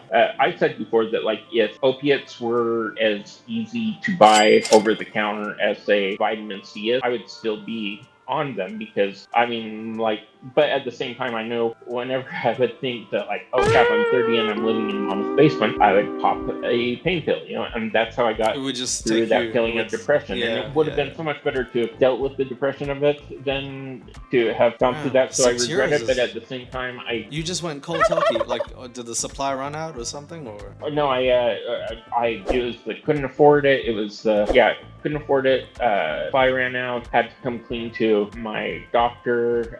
I got to. Oh, you want to hear a horror story of it? Hit me with it.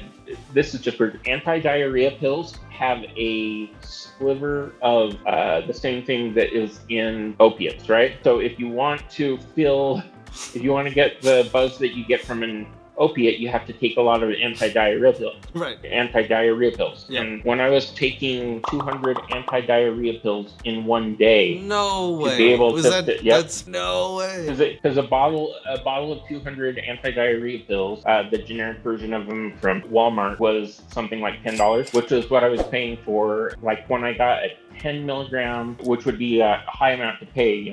It was like $1 a milligram for the little pink opiates. And there's people out there that know exactly what I'm talking about. And in the States, and I'm sure it varies from place to place, but I mean, just like it was $1 a milligram, and the little pink or the little blue were the best opiates, the most fun for thing. But 200 of the anti-diarrhea pills gave you the same feeling as one of those little things. But is that not dangerous? It's super unhealthy, because then I was having to, chug the diarrhea medication so I wasn't clogged up for. You had to balance it out. Oh my god. Yeah, and it was after having gone through that for 2 weeks. Because first I tried Suboxone, but then I was taking like more of the Suboxone than was needed, and so I had to stop seeing the doctor for that. Otherwise, I was going to seem like a fiend.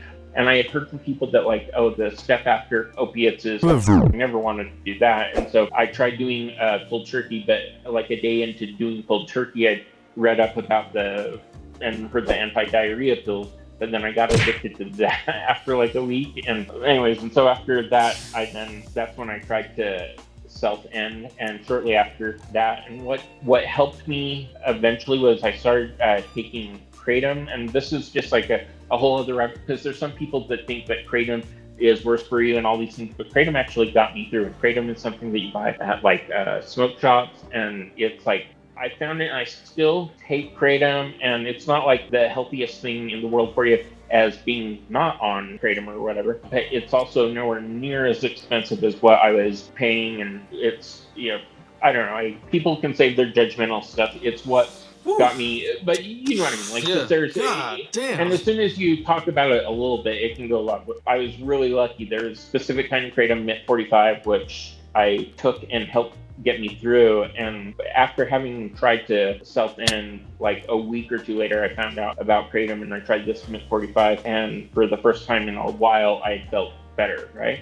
And so I stayed true pretty much to the company, South Sea Ventures, this brand of it.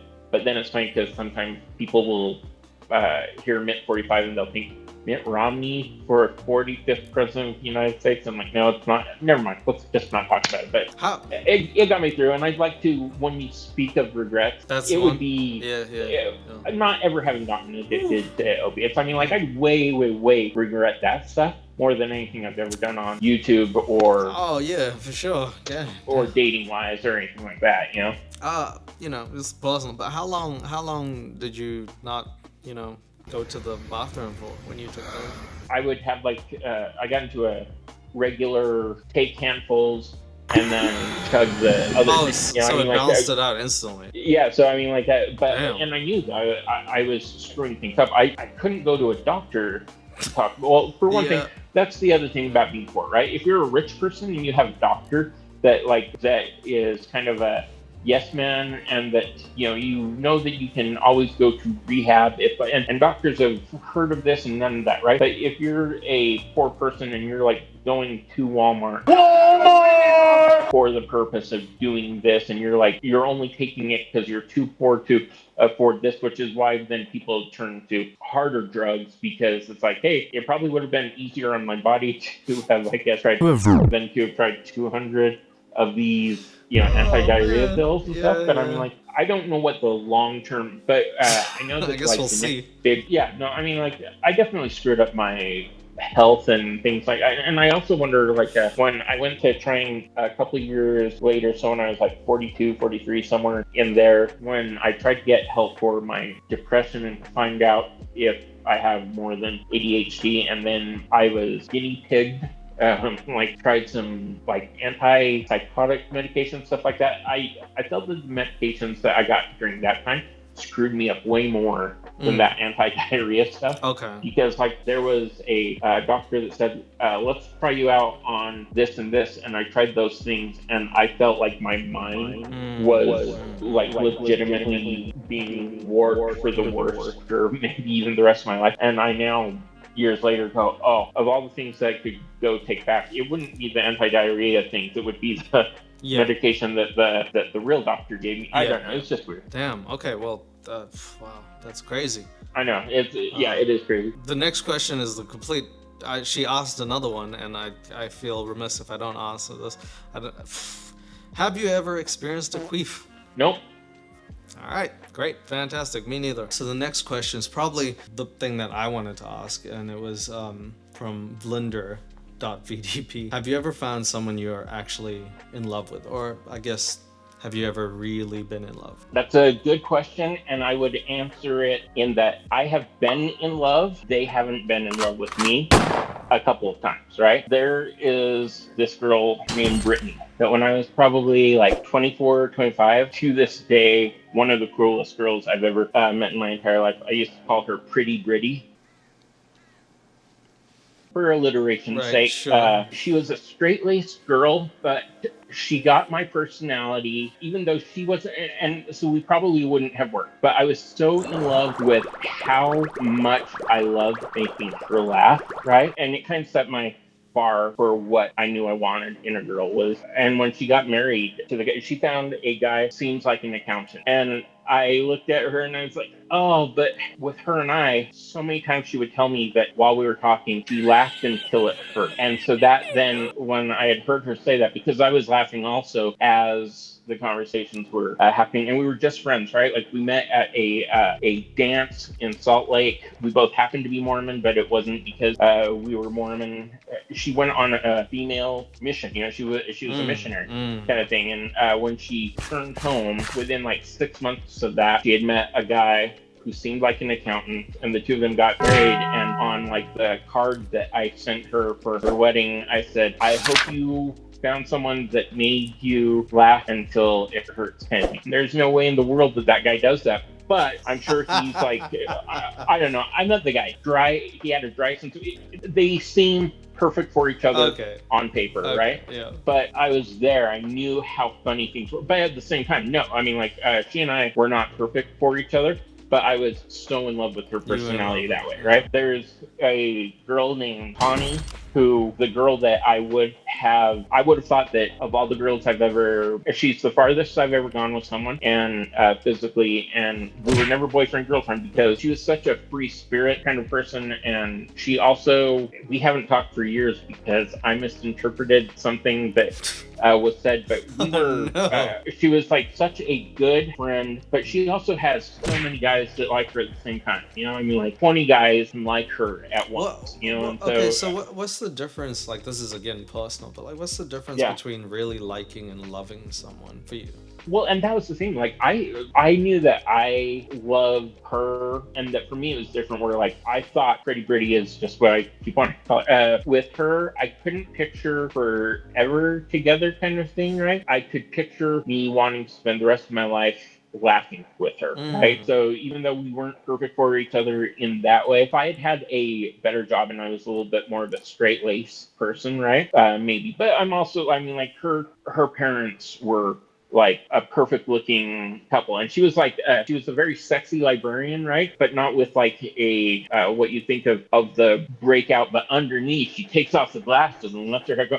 She never took off the glasses and let herself go out. Right. But when we laughed about appropriate things, it was so funny to the point where it hurt, and making her laugh was like the coolest thing in the world. But is that enough, you know? And the fact that I wasn't what she wanted, right? So it wasn't mutual love, you know? And with Tawny, with her having 50 other guys that liked it, but I knew that more than like, but I was like, hey, I'm fine with kind of fun, with like 100 guys liking you, because I knew her for like a decade of having this crush on her as other things I went through, and I felt that was kind of like the cycle of it. You know, it's like, hey, if you know a person for a decade and you're still in love with their personality and all these things, and so not in the way that other people find it, but it's been once I love it, and so it would be interesting if of all the girls that have ever, whether it be, and I never kissed Brittany, but of like the 50 girls that I've made out with, and of the like 4 quote unquote relationships, and there was also one other girl. This is so weird. There's this one girl, we had a makeout and a grind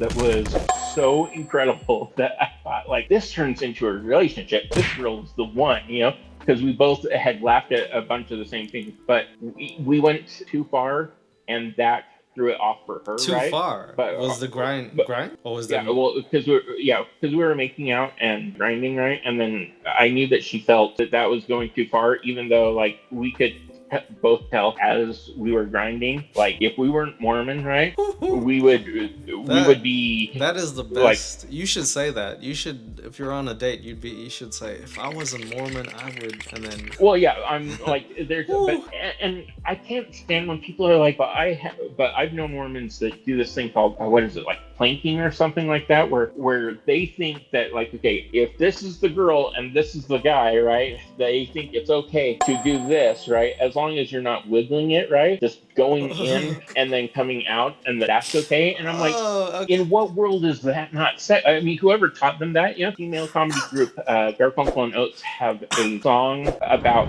effing in the A, right? Yeah. Okay. Great. And because the song is called The Loophole, right? Because like if a guy wants to stay pure and a girl wants to stay pure, then you go in from behind and from the back door. That way. But, yeah, okay. Yeah, I think that both of those things are like bull crap. You know, like if I'm gonna do either of those, in my opinion, is breaking it. You know, the whole point of saying all this is to just be like, okay, going it back to even just this girl who her name escapes me only because after a while I had to forget her name, otherwise I would have thought the rest of my life about her, right? But I can remember that day so well, like everything was going great and it was passionate and everything like that, and when she told me why we didn't go on our next date and she had said, hey, we went too far the one time, I was like, I totally get it, but we had the connection. She knew that we had the connection, so she just was afraid of going too far, and that was the thing. We both didn't want to go too far anymore because we both had the same idea. Now, if I were to see the girl today, I bet she's married, has kids and everything like that, and I would hope that she remembers that there is that spark up into that, and that. Hey, that's a fantastic answer. When I think of the times that when people are like, you're a virgin,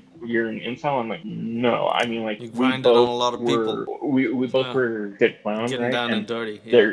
If we had, Yeah, and so it wasn't because, but and that's fine, and I can't regret that too much because if anything, I feel bad for all the people where it's like, hey, when you're in that situation, that's someone's sister, I mean, like you really should It's try to think in some very ways of time. like going how far you go with a person that you're not in anything serious with at that time. It should matter.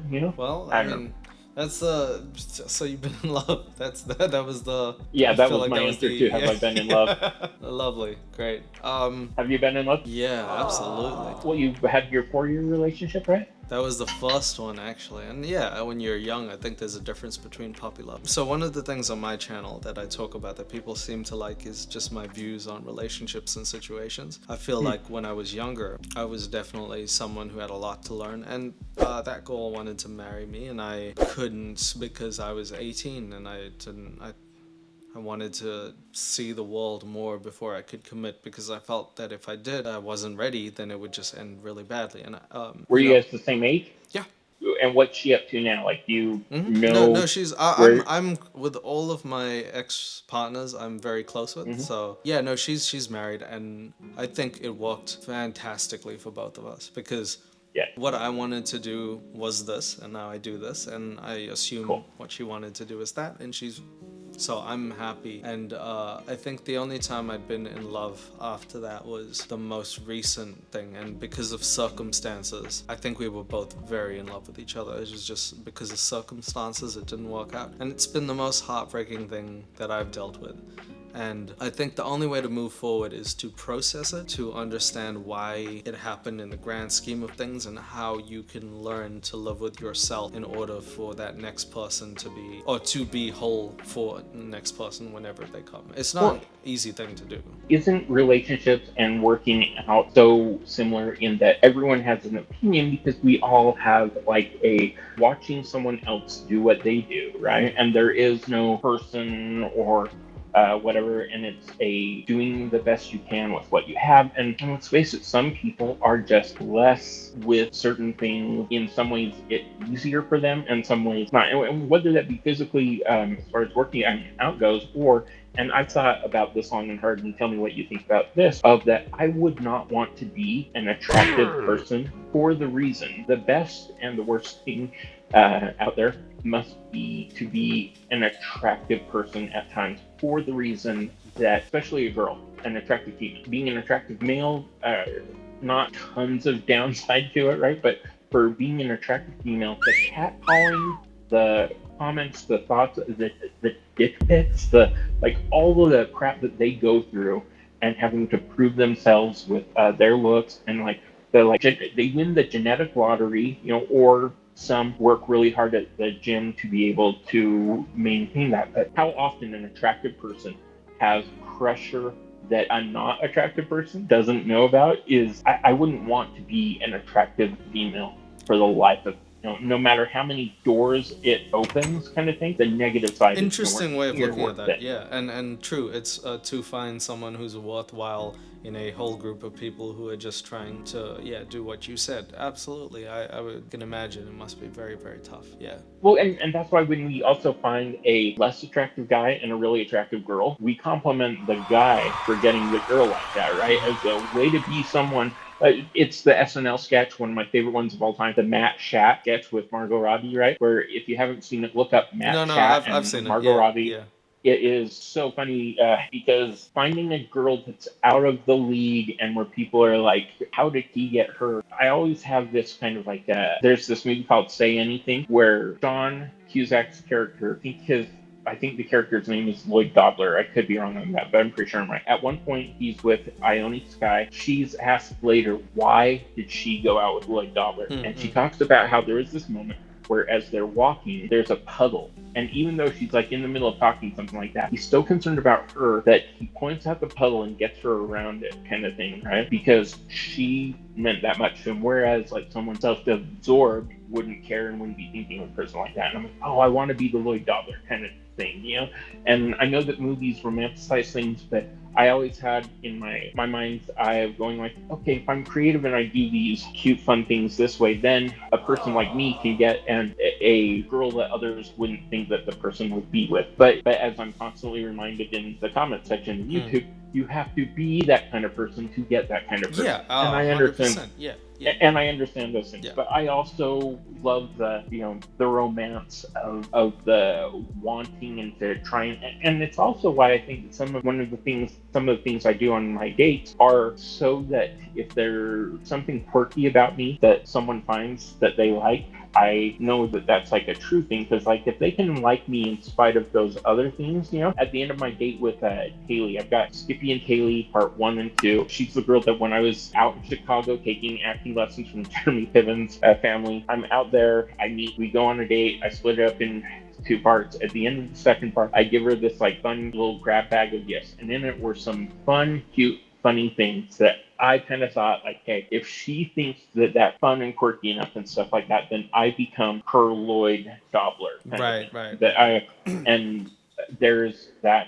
It probably won't happen, but if it does, you can kind of point back and be like, hey. Well, I mean, for me, that's the questions done. But before we end, I want to do the one where we ask the spiciest question. So, Mamma mia, that's a spicy meal. I want Sure. you to hit me with whatever you got, and I'll just anything. Well, okay, so spicy is different for different people. It's true. Like I would say that because like risque spicy Hey. and like Whatever you isn't- want, man. You Yeah, ask. like, I want to get those like, those answers that we don't often talk about, like that sort of. I think that more fun questions are, there's a world of filmdom, right, where I think that so much media of what we consume, so like the question that I would ask of you, even though it's not a spicy question, is of all of the reality dating shows that have been out there on any medium, whether it be YouTube, cable, or network TV, which dating show would you want to have appeared on? Okay. And why?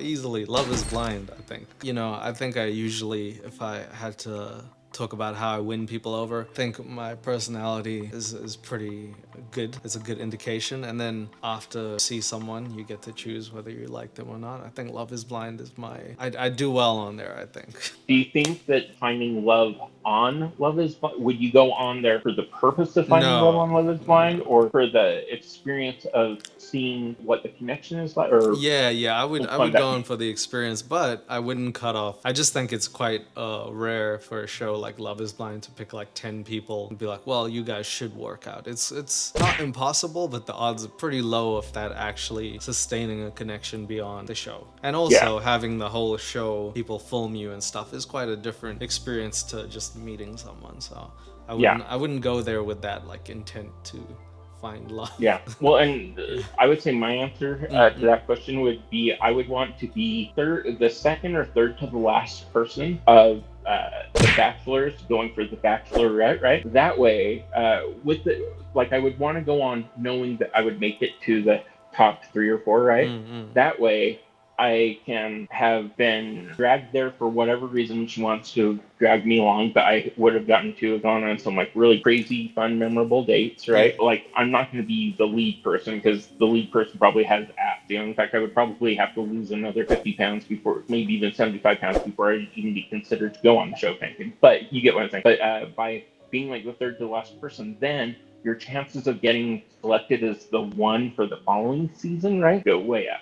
So I wouldn't want to win I wouldn't want to win the season, because then there's too much pressure of like having the oh no, they broke up kind of thing, right? You want to be the person that gets selected to be the bachelor for the next season, because you'd want to be in as many episodes as possible, and doing it all for the fun of being able to, not necessarily the exposure exactly, but all of the crazy things that they get to do. I mean, like, there's the singer that I absolutely love named Natasha Bedingfield, and there was a date where they took them out and she sang for the two of them. I'd be like, oh, I want Natasha Bedingfield to sing for us, and like, I want to take a helicopter into Dodger Stadium or something cool like that, and then I want a whole season full of glass dates like that. So that would be how I would answer that. Yeah, no, keep hitting me with a couple. You said you're like, what, 27, right? 27. So take yourself back. What advice are you giving yourself then about dating? And also, by the way, how old were you when you lost your virginity? 15. And this is a solid question in and of itself. Like, if you could go back either 10 years to when you're 17, or would you want to go back 12 years to just before you lost your virginity and give yourself advice, and what advice would it be? Yeah, I think 17. I think I was fine at 15. But the only advice I think that's important is to kill your ego. Then you stop having expectations of what you want or seek, and then you're open to everybody else, and they get to teach you something. Every date or person that isn't the person that you end up with, hopefully will be a lesson for the person that you are with.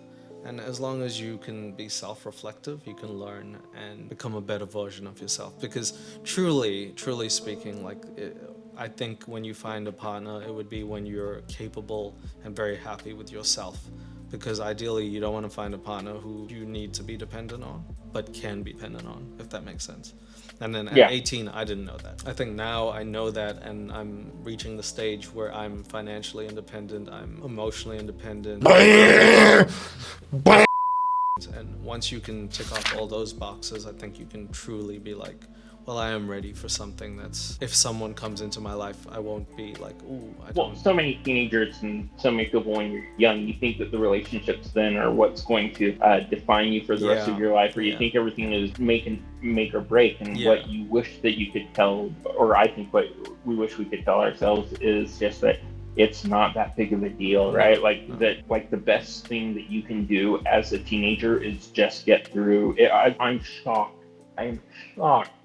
As a person that lived through teenage years without social media, how a kid makes it through their teenage years with so much at their fingertips, you know? I mean, I hate to be a grandpa, but when I was, back in the day, we had to go find magazines with porn on it. We didn't just have it, and I didn't masturbate for my first time until I was 26 or almost 27, Damn, so it's even as I was getting, that's 100% true.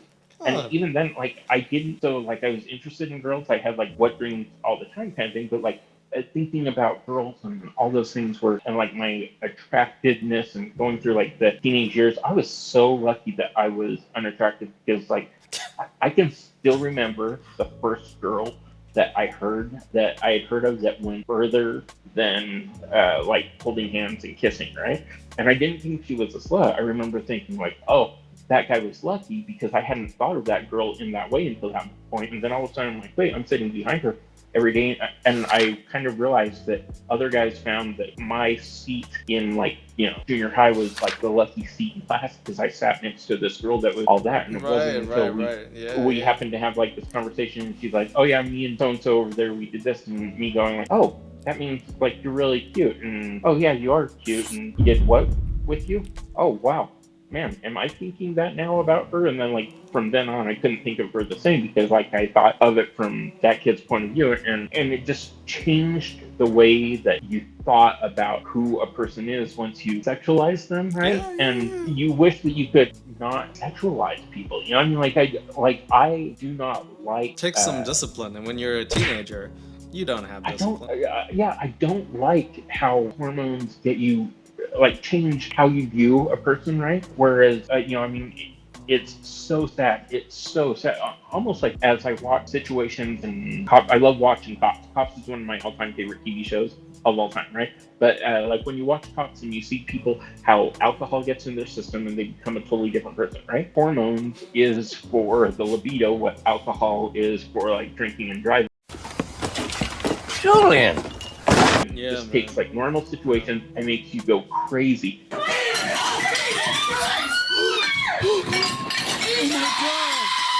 What the hell is even that? And so many people were, if I had been normal and hadn't had, that's why I think, if you're starting to be attracted to a person, right, go rub one out. I wish, in retrospect, I could tell because it's I'd rather do that than only think of that person from a sexualized point of view, if that makes sense. Yeah. Okay, I got one for you. This is just off because we're just going. You an ass man or a breast man?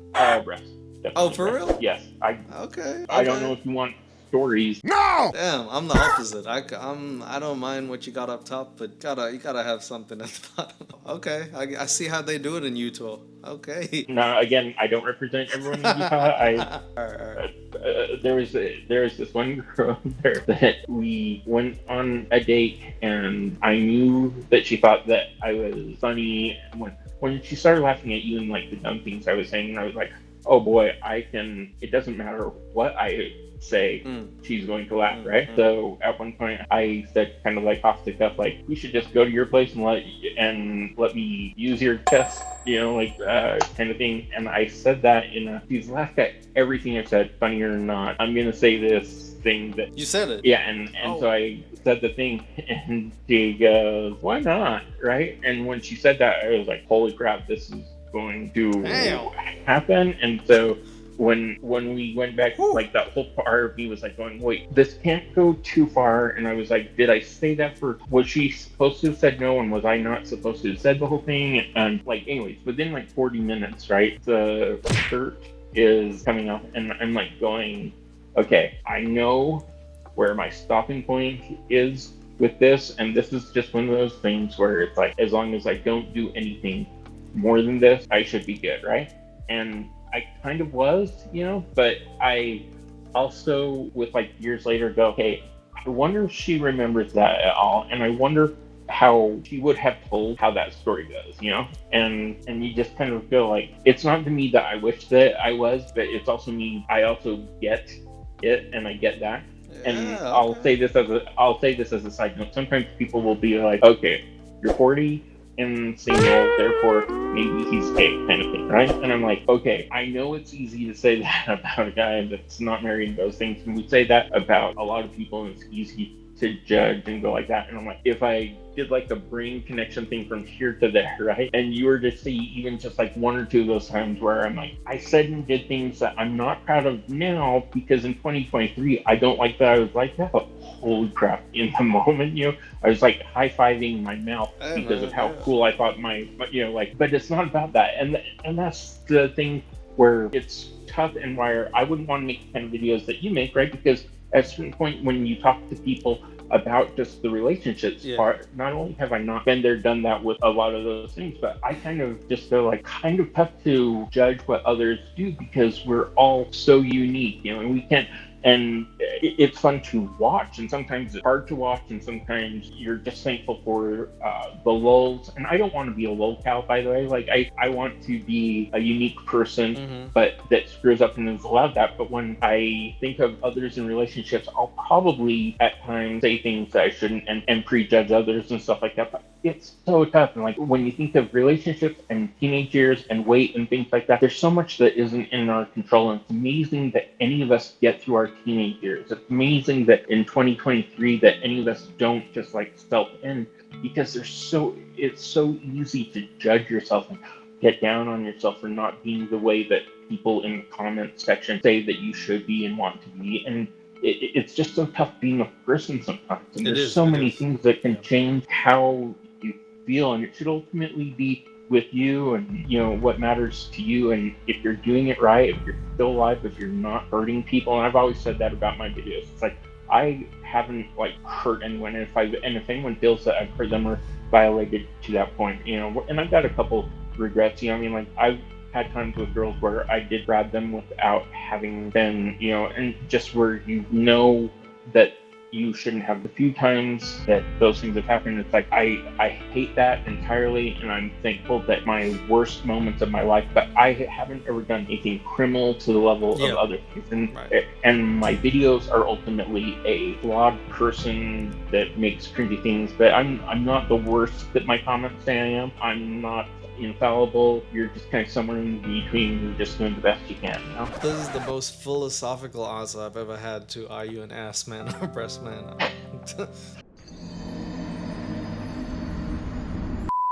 I forgot that was what the question was. I did not expect that level of expertise, but wow. I go on tangents. Okay. Anything else? We've got a few more, and then like a question that I thought of earlier that I should have asked after. What reality dating show would you not want to go on? Give me the opposite. Like, which one would you never agree to going on? I did one called The Ultimatum, where partners gave another partner an ultimatum, like, are you gonna marry me or not? And then they swap partners for like 3 weeks. with like someone else completely. Yeah. And it completely ruins whatever relationship they had because you're staying with someone else. It's a weird experiment, and I just don't know. Like if I had a partner and she had to swap with like some other guy and I had to swap with some other girl, it just for me it would be like, oh, I don't know if this is the right kind of therapy that we need. We could have just talked it out, man. Yeah, it's not worth going on that kind of reality show for that. Yeah. And most of the couples from that show just absolutely ended up getting wrecked, and the one or two that got married, it looked so flimsy, just like, oh man, that one really like made me like quiver just doing it. What about you? I haven't seen a full episode. I've even only seen a couple minutes. One box Poppy covers 98 Day Fiance, and I don't watch full, 90 Day Fiance, yeah. Yeah, I don't watch full I of that. I can't even watch Winebox Poppy watching that just because of how disgusted he gets by that. And I'm like, no. I miss the good old days of reality shows. Okay, so this first one is going to show how really old I am. There was a show called Love Connection, where people would just talk about it before they actually sent cameras out to film the dates. And around that time, there was a show called Studs, right? Where they gave these like weird kind of badges before everything became like full-blown reality. And then after that, there was this really cool yet strange time where there was a show called, they were on VH1. There was like Rock of Love, right? There was Flavor of Love. Flavor of Love, yes, my favorite. Yeah. I love Okay, Flavor. And then there was also Fifth Wheel. Do you remember Fifth Wheel? No. Look up Fifth Wheel. That one is endless entertainment, Okay, right? Fifth Wheel, where you got like 5 people. You got one person, right? Guy or girl, and then 5 people on a bus waiting to go on a date with them, and they can say next. Or the show Next. Yeah, I've seen Next. Oh, yeah, Next. But then what is Fifth Wheel? Fifth Wheel is something similar. I'd say that concept that you explained, it sounds exactly like Next. It might be. Yeah, it might be similar to that. There was between those like VH1 shows and things like that, so much fun. Even though it was like easy to make train wreck dating shows, or I don't know, super. Baggage is a funny. Yeah, I know Baggage. Fun one, but you wouldn't want to go on. And one of the things that I've always thought of with the reality shows that I've been on, I've never been so big that people, like when I walk into the grocery store, no one knows who I am anymore, right? Yeah. But if you go on The Bachelor or Bachelorette, you get labeled as the person from that for the rest of your life, so you can't go on other things. Yeah. And that's why I always thought that I would be pretty good to go on a different or to get my own reality show, because I didn't get oversaturated by, I'm not famous enough to have been oversaturated by anything yet. So, what other reality show aside from dating ones, right, would you want to go on? So, like, if it could be any reality show, period. Like, would you want to be on The Apprentice or The Great Bake Off? I'll say the two that probably would come to mind, and the correct answer is probably The Amazing Race, but like all the reality shows out there that you could ever go on, I would think either Survivor or The Amazing Race, with specifically The Amazing Race being the correct answer to the question. But of any reality show that you could go on, what reality show would you want to go on? If Top Gear is reality, which I think it is. Yes. Then, yeah, man. Cause and Adventures, that's the one. Okay, all right. How about like if you had to pick my best quality to maybe say you were like wingmanning me and I was wingmanning. Okay. What would you pick? Okay, I don't know how tall you are. How tall are you? I'm 5'8", so not that. 5'8", 5'8", 171. Yeah. Okay. I would guess that it would be easy to point that out, right? But if I'm wingmanning you, I would probably find something obscure about you, right? I'll give you a fun one with one of my friends. I have a friend named Joe who...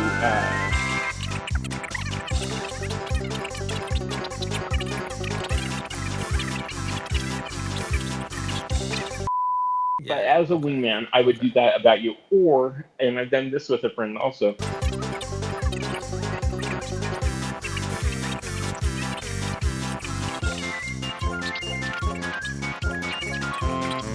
Or I could just say he has a YouTube channel, look him up. He's making $30,000 a month from YouTube or whatever, the real thing is. Yeah, right. How about you? No. This is an easy one. I would be like, you have the craziest backstory, and then you could just go on and be like, I was addicted to opiates. I made it out that. I made it out this. You're missing the obvious ones, and you probably haven't come across this from me. I asked out Britney Spears on a date when I was 22 I and she was remember that 18, one. and I sang with Ben and J-Lo when they first were dating. Those Yeah, are my I do. two. I remember you saying that. I think if I Those are my were, two that I go that. yeah. No, I see how you do it. Because those are pretty easy. It's a story, but yeah, no. I like your one. The opiates I thing think probably is those- a little bit like, sure, want to hear me talk about suicide? No, Let's. okay, not that, but just the fact that you made it out of the jungle a couple times. That's pretty cool. Tell me if you weren't. So you alluded to this earlier, though. If you weren't doing YouTube, what would you be doing? I think your answer is going to be directing movies, but what, like, so let me take it this way. Give me your 3 or 4 actors that are passed away, and then your 3 or 4 actors that are alive as a dream cast for a movie. Go. Okay, To well, direct in I a mean, movie. yeah, it depends on the movie, but like Marlon Brando for sure. Obviously, it depends upon the movie, but like you get 3 or 4 actors to direct past and present. Who do you want to direct? Honestly, for directing, I rarely think about like actors and stuff. I think about the movie, and then everything else will serve as the script. But yeah, I don't know. Acting. Well, what genre then are you going for? Like I can give you any genre to pick from then. Oh man. The first one I'd like to do is like a neo sci-fi. I don't always like that stuff, but think it would be fun to write something. Okay, so who's your first draft pick for the actor to star in your neo sci-fi movie? Everyone that I like is like older now, so I'd have to find like Tell me. new school. Yeah, who? Who? Denzel would be like the best. Love Denzel, Yeah, Harrison Ford. Like I'm looking at Blade Runner type. So maybe that. Nicholson would have been amazing for that kind of thing if you could get him into Like the Chinatown era. Yeah. if you could get him at the right time. Yeah, any Leonardo DiCaprio would have been great in anything. I don't know if he'd do Yeah. any sci-fi things, but yeah, no. He did The Island, right? One of the actors I was really trying to get on my channel played Scarlett Johansson's husband in The Island, and then his part got cut out of the movie entirely. But the actor's name was Skylar Stone. He played Scarlett Johansson's her husband in that, and then the part got cut out of the movie. Okay. But yeah, he was in this huge movie. Anyways, but I think that was DiCaprio and that whole thing, right? I did get it. Your dating life, right? Yeah. If it was the title of either a book or a movie, what would it be? Almost. That's what I call it. Nice. Almost. Or maybe perhaps one more. I think something like that. I feel like I'm almost like this close to whoever it is that's gonna find. I feel like I'm in a great place. I feel like you thought of that before. Have you thought of that question before? No. Nope. Wow, that was great. Okay, I see what you're talking about of how people love your spontaneity, because that's great. Yeah. What about you? I have, and I thought of things, I used to have the answer for this, like, prepared, but it has that same kind of the next best guy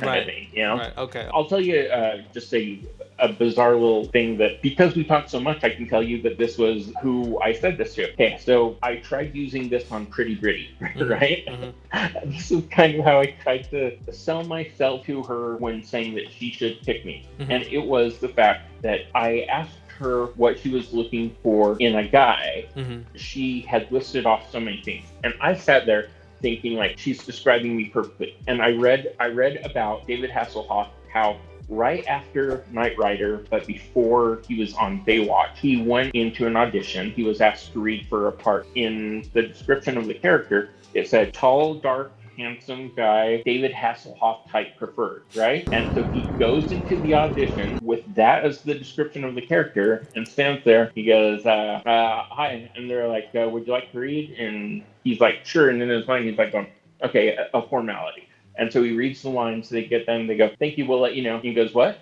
And they're like, we'll let you know. And he goes, excuse me, did I read this right? And they're like, oh, you did fine. And he's like, no, but it says tall, dark, handsome David Hasselhoff type of burden. And they're like, yeah. He goes, I'm David Hasselhoff. I want this part. I'll take the part if you're offering it. And the person said back to him, oh no, we're looking for a David Hasselhoff type, not necessarily David Hasselhoff. Do you understand? And when I heard him say this, right, and how he didn't get the part, but then along came Baywatch, I thought, oh, that felt so much like what I thought of myself at the time. I thought that I was doing everything right in my life. And I thought that with like Brittany or other girls at the time that, and I now see, by the way, the thing that I was missing was that I hadn't filled in other parts. Yeah. But I was looking at things that they were looking for, thinking that like, okay, I'm 10 pounds, or 15 pounds away, depending upon how much looks are a big deal, and if looks are really that into you, well, then you're a shallow person, and how dare you think of me just about like looks? And like, but I went down the list of things that I thought that Brittany was looking for, and I was like, me. You clearly wrote this part for Skippy, and when you're not giving the part of boyfriend to Skippy, I'm looking at you going, the role calls for this, and you're looking back at me and you're like, oh, we want a Skippy type. We're not looking for Skippy. Yeah, okay, and I the see. heartbreak of the reality Oof. of that in life, and just knowing that like, hey, you're not going to be that for everyone, and everyone's not going to be that for you, and it's a tough realization to come to. But the reason why your channel exists is we're all looking, you're never not going to have a time where people aren't going to be out there making a fool of themselves, trying to get what they think they want. So it will never not be entertaining to watch people trying for it. Even if I don't believe it, sometimes when some people ask, I say you're one day away from finding someone. You could be. Yeah. Yeah. Tomorrow exists, and it could hold unlimited amounts of things that could change your life. So just making it to the next day might be all you need sometimes. And it's easy to judge people, like I hope that at the end of this interview, we've obviously only spent this much time together, but if someone were to look back at me and ask how this interview went, I'm going to obviously say I love it, not knowing what the other videos after this will be like, right? But in the moment, this feels awesome, and I think the reason why is because like image that other people will have will be what gets edited and put out there, but living it in the moment, this has been a great interview. I'm super glad I did it. I hope lots of people click like and subscribe to my channel, and that one day I reach that upper echelon. I mean, like if I hit 100K subscribers, at that point I would be making enough a month to not have to freak out, as long as I'm putting out consistently good things. But regardless of if that comes about, when I look back at this experience and this interview, I am stoked about it because I found someone that I think along certain lines that we really are like, hey, that click, that person is this way. And so regardless of what you've said about me in other videos, and I don't know, and I'm not going to go back and watch, but just regardless of what that and other people's impression is, I hope that what will come through, and I hope what you see different, and maybe this is the last question I'll ask you, is how am I different to you now at the end of this interview than I was what you thought of me coming into it? Here's the thing, and I think like if you read the comments when the video comes out, I never just go off. I've never been that person. I never will. So like, I can roast someone without them feeling that I'm coming after them, because that's just not in my nature. And I think you've talked to me enough to know that I'm not any different than I would be here. So what I saw back there was almost exactly what I see now. Someone who's definitely trying, someone who's putting their best foot forward, and sometimes is unlucky, sometimes has things to work on. And then exploring what you've told me, you've just expanded on that, and the only thing I've got from it is you've definitely had to deal with a lot more than I thought, like in the background. And like sometimes it's what's happened to you, sometimes it's your own morals or ethics that are keeping you from doing certain things, but it gives me context to why maybe you do a certain thing. So I don't think I would have changed what I said, because I don't think I've ever said anything that was like you're X, Y, or Z for no reason. But now I have complete context, and I think everyone on the channel, I think they'd be so grateful, or like at least understand where you're going with this. So that's what. And I can't reverse that because I didn't know about you, but I appreciate you saying that. And this was a blast. And Leo, this was awesome. It was lovely to meet you. I'm so glad that you reached out. I feel like anytime. we need to do this again. I feel like we need to have another checkup and then see how it's going. Part 2. Yeah. Let's see part 2. Yeah. And I guess before we end, I just wanted to ask, this is for everyone who's watching, what piece of dating advice would you give to like everyone watching? This is in your many years of accumulated dating. If you had just one thing to pass on to everyone, like everyone watching. It's extremely hilarious to me when someone were to even ask me that question. And I'm not just saying you. I'm like, anytime. Hey, I think you could learn. I'm like, wait, Yeah. I feel it's like asking a vegan to describe tell me a good meat restaurant kind of thing. And so, but I'll go back to a couple of my favorite sayings, right? One of my favorite sayings out there is angels fly because they take themselves so lightly. And I love that. It's a beautiful Because saying. I just love the concept of like, oh man, it's at least it inspired how I always was on date, because I was never taking myself too seriously and I was trying to have fun, and I really hoped that I wasn't hurting or offending anyone along the way in what I said. Someone got upset that I made rape whistles because they thought that I was making fun of people with that, and I was like, I made rape whistles because I wasn't attacking. I don't know, I just was kind of like, but please, I understand how from a person that has experienced the negative of that would, and I'm like, that from my point of view, there was nothing bad. Like, it's not something to take lightly, but at the same time, I wasn't taking it heavily kind of thing, And, and in the world that I live in, I would say that that's kind of one of those things of, I'm not freaking out about dating and relationships and stuff because I take it lightly. The other stuff I take serious, and in fact, I'm a little bit of a hypocrite because I sometimes take it too seriously. Bad too. But right. But I like the part about me that Take things lightly. That try to be optimistic. And I would always say, if your choices are, be serious or be lighthearted, you gotta go lighthearted every time. There's no That's a good question. one. This is a blast, Leo. You're a stud. Thank you for inviting me on your channel. Absolutely, man. We got to do this again for sure. Anytime, my friend. From the bottom of my heart, like this is. Oh crap! How long have we been going? By the way, I don't have a clock in here. I'm trying to think if I. Like 3 hours. I think.